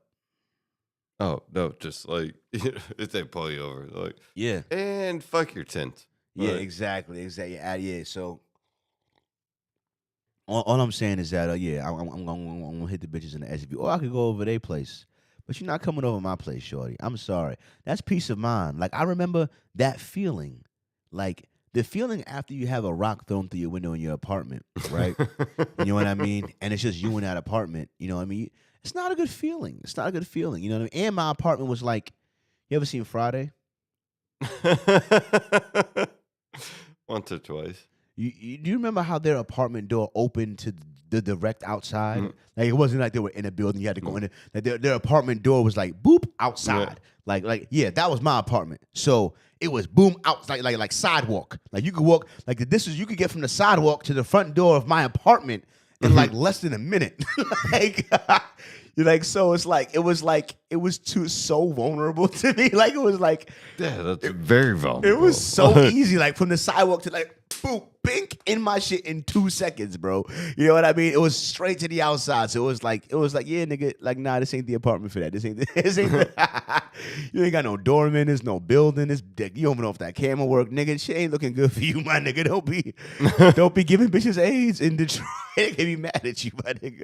You know what I mean? Nah, we don't got AIDS in Detroit. Like, Nah. we good. I don't got AIDS, man. I'm too fat to have AIDS. You know what I'm saying? Although it's funny, because you lose weight too fast in my family. My grandmother will accuse you of having AIDS. That happened to my uncle. My uncle lost weight too fast, and my grandmother was like, he got AIDS. And my grandmother was so dead ass, like, no, like he has AIDS. Like it was so funny, dog. I don't believe that. But look, all right, last question I got. All right, look, so what would you say is the biggest problem America's facing today, in your opinion? Honestly? I know there's a long list, but if you just had to tell the president or whoever's in charge to just, if you solve this one problem, it will really help America. The lack of